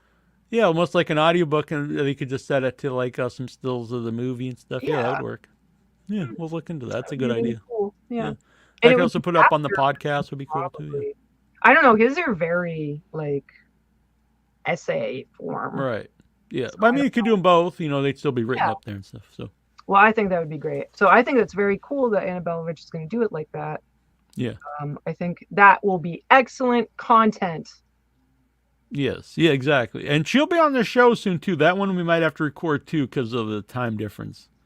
Got it. She's in UK. Very, very nice. She's been on the show several times. When we never actually a single interview. She was always on with the Trash Arts people, and so this will be the first time on the show as a single interview. And I met her at in London, and she's a super nice person. I'm just seeing this that Sally Struthers makes her horror movie debut. Really? I'm at the email her to get her on the show now. That'd be so great. Yeah. All Family is one of the best shows. I would say the best sitcom of all time. Yeah. So more than 50 years into her. This is from Joe Blow. I feel like that's the right thing to do by Cody Haman. More than 50 years into her screen acting career, Sally Struthers has made a horror movie, Evil Sublet. It gets into her career a bit, and Evil Sublet is directed by Alan Piper. The film follows the misadventures of a New York couple who think they have hit the jackpot when they move into a cheap apartment. They soon discover that they have landed landlords, quite literally from hell, who want them to pay their rent with their lives. Deadline notes that Evil Sublet is based on real-life mysterious events in Piper's own apartment, which he shares with his wife in New York's East Village. Interesting. Woo! Piper has this to say about the real-life events. Doors fling open, objects fly off shelves. Jen's heard crying voices. It must be his wife. And been grabbed by a cold hand in the dark. But none of this would push us out because we're lucky to have an affordable sitcom-sized New York apartment. Fair enough. I can't say I blame them. It's hard to get good real estate in the city. Huh. So I'm curious.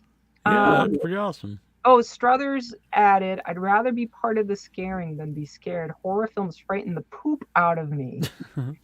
And then they stay with me. Evil Sublet is sure to leave creepy images permanently emblazoned in people's minds. Oh, I am interested in checking this out. Yeah, I want to see.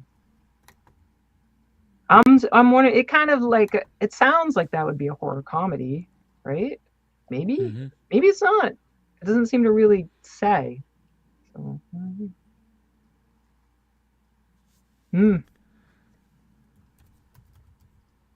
I didn't know there was a Scanners 3. Yeah, I saw that not that long ago. I've never seen the movie though. But yeah, I found out I really have I don't know if I've ever seen any of the Scanner sequels, to be honest. Are there more? Well, there's at least 2 since there's 23. But yeah. What else we got going on in the world? Not related to horror, but Tina Turner has. Yeah, very sad. She had quite the life and brought joy to millions. Very amazing. I mean, I'm not the person who has to announce amazingly talented woman who I don't know what music would have been like without her. She was very influential. I think not just her music, but her performing as a woman. Very, very strong woman. Very cool. Agreed 100%. Blood of the Tribbids is on Vudu next month for Pride Month by Michael Epstein and Sophia Casciola. So that's very cool. It's Tribbids and not Tribades? You would know. Yes. Tribbids. Ah, Tribbids. What is a Tribbid? Did we find this out once upon a time? Yeah, when we had them on, they explained it, but I do not remember. It is actually one thing I remembered how to pronounce. Because I believe it's mispronounced at most festivals, they told me. I don't know what Tribbids is. I'm going to look this up right now. There is a lesbian, especially one who lies on top of her partner and simulates the movements of the male in heterosexual intercourse. Whoa. It's quite the name. I would have... What? I'm going to be looking this up later. So I found this other thing from Horror News Network. Horror items featured at June auction held by Prop Store. Written by Thomas Tuna. Today it was posted. Let the bidding begin. A live auction run by Prop Store, a company specializing in movie treasures and collectibles, is scheduled for the Peterson Automotive Museum in LA next month, and horror items will be among the attractions. Auction will take place between June 28th and 30th with in-room bidding as well as online and phone bids. One of the horror collectibles up for bids will be the spider head thing from John Carpenter's 19 that's wild. horror SF classic, The Thing. Yeah, if anyone wants to buy that for me, it look pretty sweet back here on the... Modeled on actor Charles Hallahan, the item was designed by special effects makeup artist Rob Bottin, expected to be one of the more sought-after items at the auction. The piece reportedly could fetch up to $200,000. Damn. That would be like, if I was thinking of like stuff from movies that is got to be up there of like one of the best things to own. Right. And it's a good size too. Yeah. You could just, it's not where it's like the alien queen or something. It's like it takes up your whole house or whole room, or this would be something you could display and it wouldn't, it's like a take up a whole area. Yeah. I agree. That's great. That's awesome. Right. That reminds me, coming up at Brattle, they're doing like some kind of sale of like all kinds of stuff. Oh, that's right. Was it? It was yeah, you're right. It was at Brattle because we went to Brattle. Yeah, Brattle Theater, for people who don't know, it's in Cambridge. Very cool theater. I think it's like 100 years old or almost 100 years old. Yeah. So I don't know how far back like their collection goes, but it's going to be pretty sweet. Stuff. They've just got a bunch of stuff at the Brattle. They're cleaning out the closets and selling stuff. I'm going to try to make it to that. I would love to. Even if I don't buy anything, I'd be really interested just to see what they have. Me as well. The last thing in this, it's just a little bit more. Another highly prized genre piece up for auction will be a screen-matched evil clown doll from 1982's Poltergeist. Oh, wow. Which is expected to go for between $200,000 and $400,000. Really? In my mind, the Thing one would go for a lot more. I think the Poltergeist has more of a crowd. Maybe. But I don't know. I think the Thing head, though, is more iconic, but I don't know. Kenneth Anger did Lucifer Rising. Yes, Lucifer Rising. That was Mikey B, Mike Bessler. Jimmy Page was tapped to do the soundtrack, and then Bobby Bosley. From what I saw in that brief time of looking at the documentary, was that there was a fight between Kenneth Anger and Jimmy Page, and then it just didn't happen. So, yeah, interesting seeming fellow. I will have to check out his work. I just think he just seems like this person that's like on the fringe of the occult and the weird, crazy shit. So I'm fascinated. Yeah. By the way, when we started the show, the first 10 minutes or so was not streaming on the Facebook group for some reason. And then I turned it off and turned it back on, and it worked. It's never first time any kind of difficulty at all with this. So I don't know why I did that. So if the first 10 minutes or so aren't on that, go watch it on YouTube. I don't know if since it didn't start streaming right away, I don't know if it recorded the whole thing to the Facebook page. I don't know how that will work. We'll find out when the show's over, I guess. But big thanks to everyone on the show tonight, though. Rick Chandler, Yeah. very cool to talk to Rick. And people should check out From the Void with Love and Deliciously Decayed. That's very cool. Check out the Stupid, P-I-T-T guys. And that is Matt Stuertz and David Pitt. And very cool to have Jackie Kelly on the show, also the star of the movie. And I'm really looking forward to seeing this. Everything that they said really pumped it up for me. Is something I think I like. Just seeing like that teaser, it was so beautiful, and then to hear it's going to be batshit crazy, it doesn't get better. It really looks shot. There's a real definitely you could see like a stylized. You know what I mean? Yeah. It's got a definite look that's not like run of the mill. I was like, oh, this looks. It's skillful. I like the smoke behind. It's almost like just what he said. It's realistic, but not realistic at the same time. I don't know. I'm really into it. I'm seeing that Tony Todd will be in a June release film. I don't know if you've heard of this, Devil Row. No. But I'm a big fan of Tony. I was at I found out it's a pretty famous diner in Providence, and they had they had all kinds of celebrities that had gone through there, and one of them there was Tony Todd had eaten there, so that was very cool to see. Devil Row, a new horror vehicle for genre legend Tony Todd, is only a couple of weeks away from hitting theaters and home screens. And the film, directed by Thomas J. Churchill from a screenplay he wrote with Vincent M. Ward, stars Todd. I know him. Well, there you go. John Brittle, Megan Carrasquillo, and Jackie Quinones. The feature lands on the big screen, on digital, and on demand June 9th. Follows a young female police officer who begins investigating a ghost story after a group of young adults awakens a vengeful spirit from the past who takes out his anger on victims with a sharp, bloody shovel, according to synopsis. That's sweet. That's not a weapon that's been overused. Oh, I know you're all about like the crazy, never seen before. Exactly. Implements of death. Mm-hmm. Yeah, I mean we've seen machetes and kitchen knives. The shovel, that's pretty awesome. Yes. That's the image here is very cool. I wish I could. I can't share images, can I? I'm not really sure. No. You see the present down here? Maybe you don't have it. I do, but that one will share a screen. Yeah, I'm not doing that. Yeah, just send it to me on Facebook or something, and I can post it up there. But that's really cool. Now, can you play trailers through the? I can, but it might be all right. But if it gets, if I knew beforehand, I would test it out, like upload it to our YouTube and see if it's all right. But well, there is a picture that looks really rad, so I just sent it over to you on the. Yeah, I'll grab it here. And it's weird. It's cool.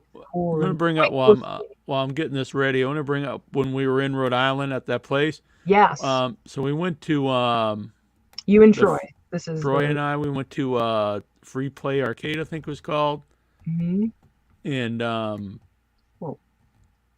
so that was really fun.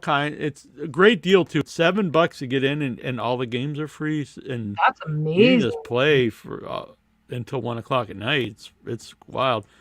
But so we played a lot of pinball. I like pinball too, so we played mostly pinball. Mm-hmm. And they have a section for new pinball games, and then they have a section for classic ones. So under the new ones, they had a Godzilla one, which is really wild. Like you got to destroy cities, and it's just really fun. But the classic ones was probably my new favorite pinball game, and that is Monster Bash. I'd never played it before. It's got all the Universal monsters, and they're playing Monster Mash. And you can do different things. It's got Wolf. So we never unlocked Wolfman or the creature, but we did. The bride's head pops up and down. We once unlocked Dracula, and he comes out of his coffin and starts like moving around the board. But a That's couple times we brought Frankenstein to life, and he's on the center of the pinball game, but he's lying back on, on like the, not the bed, but you know what I mean, on like the Yeah. platform. And Yeah. when you bring him to life, it rises up and he like walks onto your pinball board. amazing. And I was like, oh, this is the greatest game ever. It's very cool. I'm looking at pictures of it. Oh yeah, Yeah, that is creepy. I love it. right? It looks really Yeah. good. So Yeah, I'm into this. Joe Castro, our buddy, go check out his, if you're not following him on social media, his Instagram. He's been posting new pictures from the old ones, and oh my God, everything looks just awesome. I have to look. I'm so not on Instagram. I'm bad, but I'll look. I'll look at this Joe stuff. Yeah. No, it's worth checking out for sure. But yeah, Monster. Oh, it was just really fun. There was also there was one we'd wanted to play. There was only one that didn't work, but it didn't matter because it was all free. But we didn't get to play. It wasn't Invaders from Mars. It was like the Mars Invaders or something. But it would look pretty sweet. Is that the one where the like aliens wiggle around? They're like made out of rubber. I think so. Yeah. Oh, that's a lot of fun. Yeah. We used to have that at our local arcade way back. This place was, I highly recommend it. Very fun. And if people drink lots of drinks, and the drinks were really inexpensive, so Troy was drinking ciders and stuff. So, and since it's only $7, I'm sure that's how they're making their money, though, is people buying, drinks. That's great. I thought it was just wild. $7. I mean, that's like playing one game, really. If you played for a little while. Come in and they are going to eat or drink, and so they're Right. getting like a cover charge, and it probably. I mean, they have to run the power, of course, but once they own the game, yeah, it was really packed, which I was happy to see because really cool place. I would love to go back. So yeah, good times. I was thinking because the next time we meet is going to be June, as I'm seeing that I'm like, well, what is coming out for June horror movies? So Boogeyman is coming out. June 2nd, Boogeyman. Did we see that trailer together? I'm not sure. I don't think together, but we've seen it each, I think. I think it looks good to me, and it was very scary. Yeah, I think it looks good. I can't find a hard time. What is it? Brooklyn 45 comes out. Oh, that's actually playing. I'd love to see it. The 9th. Oh, sweet! I would love to see that. That's a movie I tried to see at Brattle, but it sold out. It was part of the Boston International Film Festival. I forget the guy's name, but the guy who made it made They Are Still Here, which was my favorite horror movie that year, and a lot of cool cast members.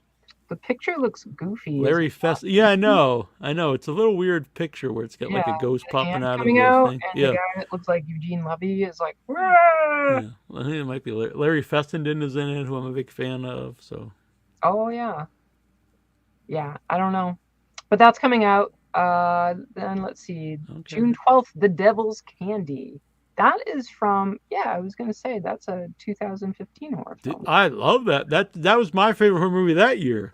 That movie's that must be playing. Is that a midnight thing? No, I'm wondering if these are just coming out as or they're screening something in the theater. Right. So maybe they're just around. Wow. If Devil's Candy's playing somewhere, I think you would really like that movie. Yeah, I don't remember if I saw or not. This picture of it does not look familiar. Maybe.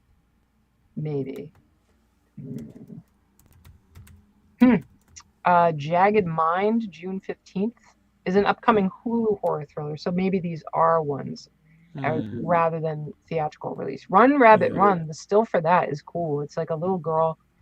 It could be either. It's just a child that looks like they're maybe 8 in a grubby t-shirt with a weird, like, they tore it out by hand bunny mask with no like drawing on it. Oh yeah, I've seen that. You see it? Yeah. Share that. It's creepy. Yeah, that sounds cool. It looks really cool. Theatrical release would be more helpful. Theatrical. Because that wasn't even a very big list for things to come out in June. No.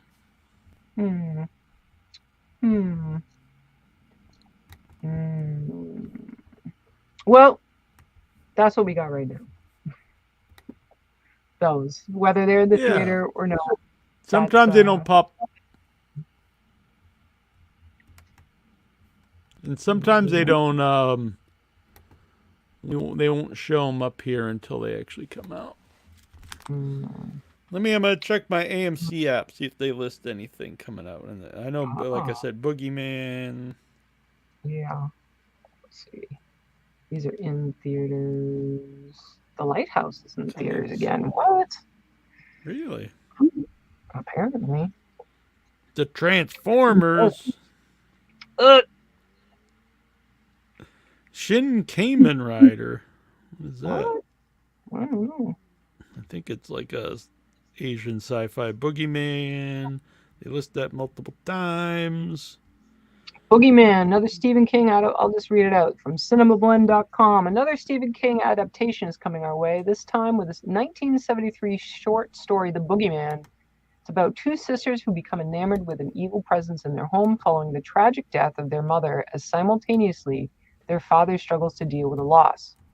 The 20th Century Studios film is being produced by Sean Levy and stars Bizardvarks, Madison Hugh, who, along with David Dastmalchian and Chris Messina. It will come to theaters this summer. And then apparently Mike Flanagan's putting out The Life of Chuck, which is in the works. Another Stephen King event. Oh, interesting. The Black. Wrath of Becky opens this weekend. That's supposedly they list that as a horror movie. So coming up, we also have The Haunted Mansion. I assume that's more of a kids movie. The new Insidious, but that's not till July. The Blackening, which I do not think looks particularly good. Oh, The Last Voyage of the Demeter looks Oh, that looks amazing. Oh my lord, that comes out in August. That looks so fantastic. I just cannot wait for that. That is such a great as far as I know, that story is I'm looking at here. Andre, it's got an O with a slash, like one of those Nordic O's. Yeah, he's made a lot of really cool stuff. Yeah, behind Scary Stories to Tell in the Dark is making another horror movie called Last Voyage of the Demeter. And the movie coming to theaters is based on a single chapter in Bram Stoker's 1897 Dracula novel. It will be set on a Russian schooner called the Demeter and detail the events of its crew, who are stalked by a terrifying presence each night on the ship going from Carpathia to London. The movie stars In Heights Corey Hawkins and the Suicide Squad's David Dastmalchian. It looks so beautiful. Yeah, I love the idea. And it looks great. Yeah, I'm all about this. So Wrath of Becky opens. Also, it says We Might As Well Be Dead opens this today, but I'm not seeing it actually playing anywhere, so it's probably really limited release. Dark Nature opens, I think, next week. We just had the director on. That was the week Annabelle couldn't be here. Yeah. But she was really a cool guest. Well, there's all kinds of stuff coming up. Yeah. And let us know. Not just be streaming. Right. If you guys come up with stuff for us, like Neal will usually post before the show, like have any questions, etc. But if you come up with stuff, send messages to Neal whenever, ideas for stuff for us to talk about. I should put up right after the show. I'll put up a pin post that people can send stuff throughout the week. Yeah. So a Pie, if you're in the Boston area, a Pie was playing at Brattle. That's pretty cool. It was or is? It was today. You missed it. Well, we got anything else to cover here? And also, if anything is really standout that's streaming somewhere, let us know. Because sometimes things fly under the radar. If it's on anywhere, any of the streaming sites that we can get. Yeah, like we were talking about with Rick, it's like there's just so much out there that it's hard to always know Yeah, and when you mentioned about playing trailers here, if you have an independent horror trailer, you can always send that too, because if we get your permission, we could play it on the show. That would be fun to do at the end of the show. Yeah. Nice. All right. We could do it, and we could put ourselves in the corner and watch it. Can we? Yeah. That would be awesome. Yeah. I didn't know that. That'd be very cool. I would love that. Yeah. Sweet. So do that, people. Send us some trailers. I know a lot of people out there always have trailers, so that'd be fun. That'd be a nice addition to the show. Awesome. All right. So, All right. So big thanks to Sorrowseed. I saw Lilith was liking the show earlier, so thank you, Lilith. Yeah, it's not horror, but Dubai on Netflix is good. Look into it. Yeah. Not All everything right. we watch is always horror, so I don't watch horror. No, I watch all kinds of goofiness. Some stuff I don't want to admit. Nothing like, I don't want to admit like I watch musicals and stuff. why? Take away my horror card. Whatever. I just We can be joshing. diverse, multi-dimensional people. So don't forget, this is now on, it's on Amazon. You can get the Annabelle Lecter's Crunch Bodies t-shirt. I'm actually, Tyler has sent me some things about making actual, it won't have cereal inside, but the actual boxes, which I'm going to look into. I think that would be a fun thing. People could collect the different boxes. We'll see if it's it had the affordable. boxes, Mm-hmm. could you put something in it that We wasn't? could put something. Yeah. Hmm, So we'll figure that out. We'll look into it. It'd be fun. very sweet. My little crunch berries. Crunch body berries. Yes, crunch. So just real quick, these are all of them. Terror berries, says Troy's, Troy. I like the that. Nastios. Why dill pickle? My God, Because it's Nastios. it is really nasty. Ooh. Are those little brains? Yes. Brains. Treacherous How did she get treats. this name? Treacherous Trista. How did she get Yeah. treacherous? She doesn't seem treacherous to me. Because it was a TR word. This was a newer one too. Backwards bites. I want to bite anything that's backwards. Ew, it's like little dead rodents. Possums. Yeah.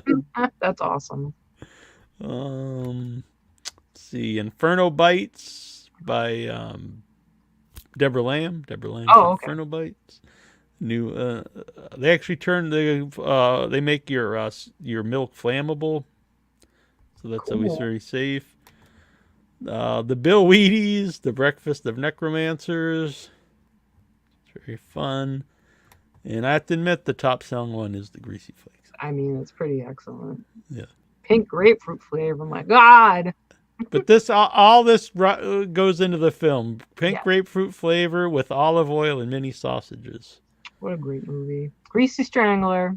Yeah. The mini sausages turn your milk into grease. I wonder if Matt likes Strangler. I don't know. If not, unfriended, banned. But no, I do think that's a sign of a smart person. Greasy Strangler? Yes. Yeah. It's a great All movie. Right. It is. It's the Not best. Dubai. Autocorrect. Oh, wasn't Fubar. Dubai? That is more insightful into what this film could be about. Fubar. I did wonder why. I was like, it must be like I thought maybe it was like a documentary about the Middle Do you East. know what Fubar stands for? Fubar. What does Fubar stand for? I'm not sure. Fucked up beyond all Yes. recognition. Fubar.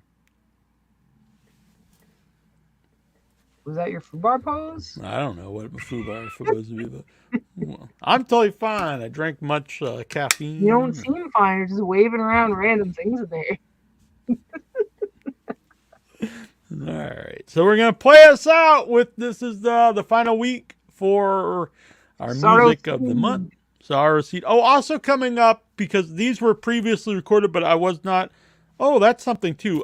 June 9th, theatrical release for The Angry Black Girl and Her Monster. Awesome. That's so fantastic. we highly recommend that. Yeah. It's wonderful. Oh my God, what a great film. Yeah. So the interviews will post that week. They asked me to, post them that week for the movie, so we will do that. That's excellent. Cool. Right. Will that be posted on a regular day and time or a different day and time? Probably because I think we already have live guests that week, so I'll probably post them a different day. I'll make it an event though, so people can know when it's going to pop up. Very good. Maybe like that Tuesday or something. All right. All well, right. It's been a lovely time with you, Mr. Neal. And you as well, Ms. Lecter. Been grand. Thanks. And Troy wanted me to pass this on. He's been having a great time on the show with all of us. Yeah, it's been wonderful. I'm really happy. I'm really happy he's enjoying our time. It's been great. I'm very happy he's been able to make it. I'm totally understandable why he could not join us today. He's retiring at the end of the year, so he'll be on more often too. So. Wow. Yes, he's very happy. Yeah, good for him. Mm-hmm. That's cool. Yes. I say bye to the AJ, and yeah. See, this is we have multiple AJs. We have AJ Zylo, we have AJ Ariti here, AJ Cutler. We're fans of all these AJs. The AJs. So go to right there, support Kickstarter, and go subscribe and check out From the Void with Love. And us. Yeah. Smash the like button. That's what people say now. That's what the kids say. Smash the like button. Hit that little L icon. You'll get notifications. So there's multiple ways you can watch this. Huh? Do you get notifications? That's supposedly, but it's all about the algorithm. So I think what does help is actually liking. Liking and leaving comments on the YouTube will help on the YouTube algorithm. So do that, please. Like, thumbs up. Leave a little comment. Maybe the icon does something. And share it out with your friends. That'll help too. Or your enemies. Either way. Or your enemies. They will become your friends. They will become your friends. So what is actually the best way for people to keep up to date on the goings on of the Without Your Head Horror? Probably the group on Facebook. Facebook.com/group/withoutyourhead horror. I actually do have a newsletter. I haven't sent one out in like a year. But I do have a thing where people can subscribe to it on the website. Maybe I'm going to start updating that every week because I've heard people say it actually is useful. So that'd be a little fun thing to do, especially for people who aren't on social media, which apparently there are a lot of people. So yeah, the group is that's probably where you can interact the most. And I try to do stuff on Twitter and Instagram and keep them all up to date. That's a lot. But I always feel like I'm just doing everything in triplicate. Like, hey, here's the show here. But, I don't know. It's hard to keep them all completely different. Why do you have to keep them different? I'm just saying, otherwise I'm just posting the same thing on all of them, but I don't know what else I would do anyway. Follow the new Psycho Ape. They have an official, Psycho Ape has an official Facebook page and Instagram, so follow those, please. It's righty. Psycho Ape 2 is coming up. Righty or righty. Either way is not what you said. Yeah. You've been corrected. Righty, close enough. Bye, everyone. Well, thank you, Righty. We'll be back next week here. Next month. Not sure who. Next month here. I'm not sure who will be on live, but we'll figure it out. Goodbye. I think actually Mark Polonia will be on, but we'll figure it out. All right. Bye, everybody.